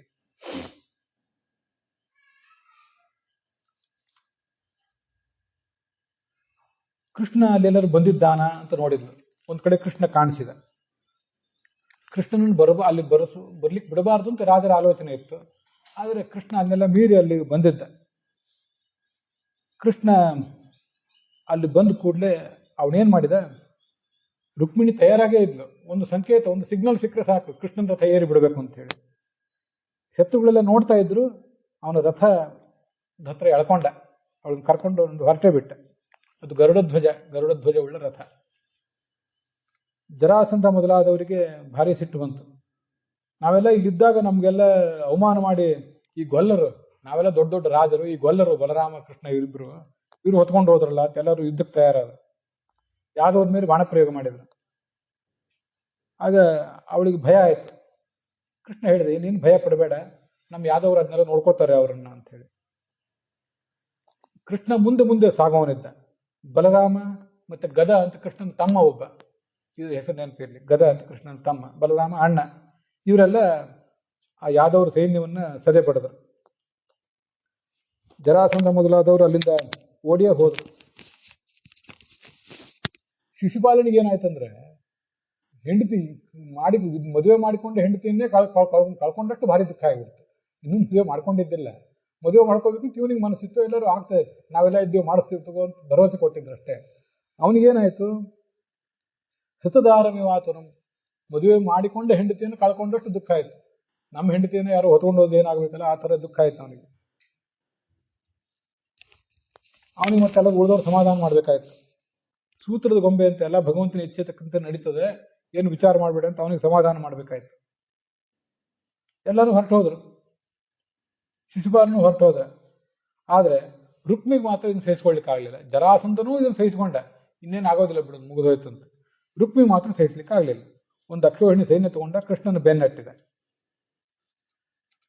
ಯುದ್ಧದಲ್ಲಿ ಕೃಷ್ಣನನ್ನು ಕೊಲ್ಲದೆ, ರುಕ್ಮಿಣಿಯನ್ನು ಕರ್ಕೊಂಡು ಬರದೆ, ಈ ಇನ್ನೊಬ್ಬರಿಗೆ ಮದುವೆ ಮಾಡಿಸದೆ, ಶಿಶುಪಾಲನಿಗೆ ಮದುವೆ ಮಾಡಿಸದೆ ನಾನು ಊರೊಳಗೆ ಬರೋದಿಲ್ಲ ಅಂತ ಪ್ರತಿಜ್ಞೆ ಮಾಡಿಬಿಟ್ಟ.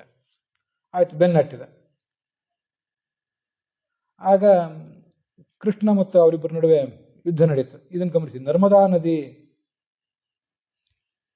ಈ ಮಹಾರಾಷ್ಟ್ರದಿಂದ ಉತ್ತರಾಭಿಮುಖವಾಗಿ ಹೊರಟ, ನಡುವೆ ನರ್ಮದಾ ನದಿ ಮಧ್ಯಪ್ರದೇಶದಲ್ಲಿ, ಅದನ್ನು ದಾಟಿ ಮತ್ತೆ ಗುಜರಾತಿನ ಕಡೆ ಹೋಗಬೇಕು.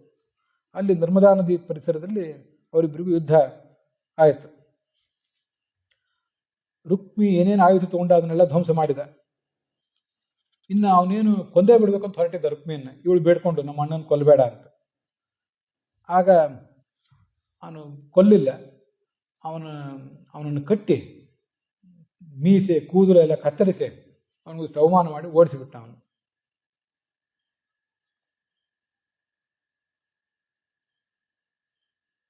ಬಲರಾಮ, ಕೃಷ್ಣ ಹೀಗೆ ಮಾಡಬಾರ್ದಿತ್ತು, ಅವನು ಈ ಥರ ಅವಮಾನ ಮಾಡಬಾರ್ದಿತ್ತು ಅಂತಂದ್ರು. ಆದರೆ ಅವನು ಇಂಥ ಹಾನಿ ಮಾಡ್ಲಿಕ್ಕೆ ಬಂದಿದ್ದಾದ್ರಿಂದ ಕೃಷ್ಣ ಅವನನ್ನು ಆ ಥರ ಹೊಡೆದು ಓಡಿಸಿದ್ದ ಅಷ್ಟೆ. ಅಂತೂ ಅದೆಲ್ಲ ನಡೀತು. ಮುಂದೆ ಪ್ರತಿಜ್ಞೆ ಮಾಡಿದ್ನಲ್ಲ ರುಕ್ಮಿ, ಅವನು ಒಳಗೆ ಹೋಗಲಿಲ್ಲ, ನಮ್ಮ ಊರಿಗೆ ಹೋಗಲಿಲ್ಲ. ಅವನು ಭೋಜಕಟ ಅಂತ ಒಂದು ಊರು, ಅಲ್ಲೇ ವಾಸ ಮಾಡಿದ. ಅವಮಾನ.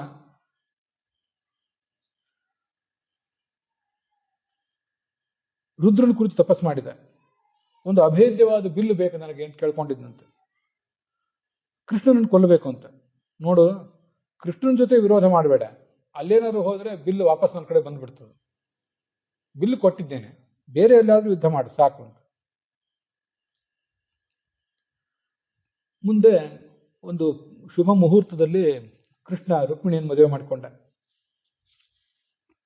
ಪುರಮಾನೀಯ ವಿಧಿವತ್ ಉಪಯೇಮಿ ಕುರುದ್ವಹ.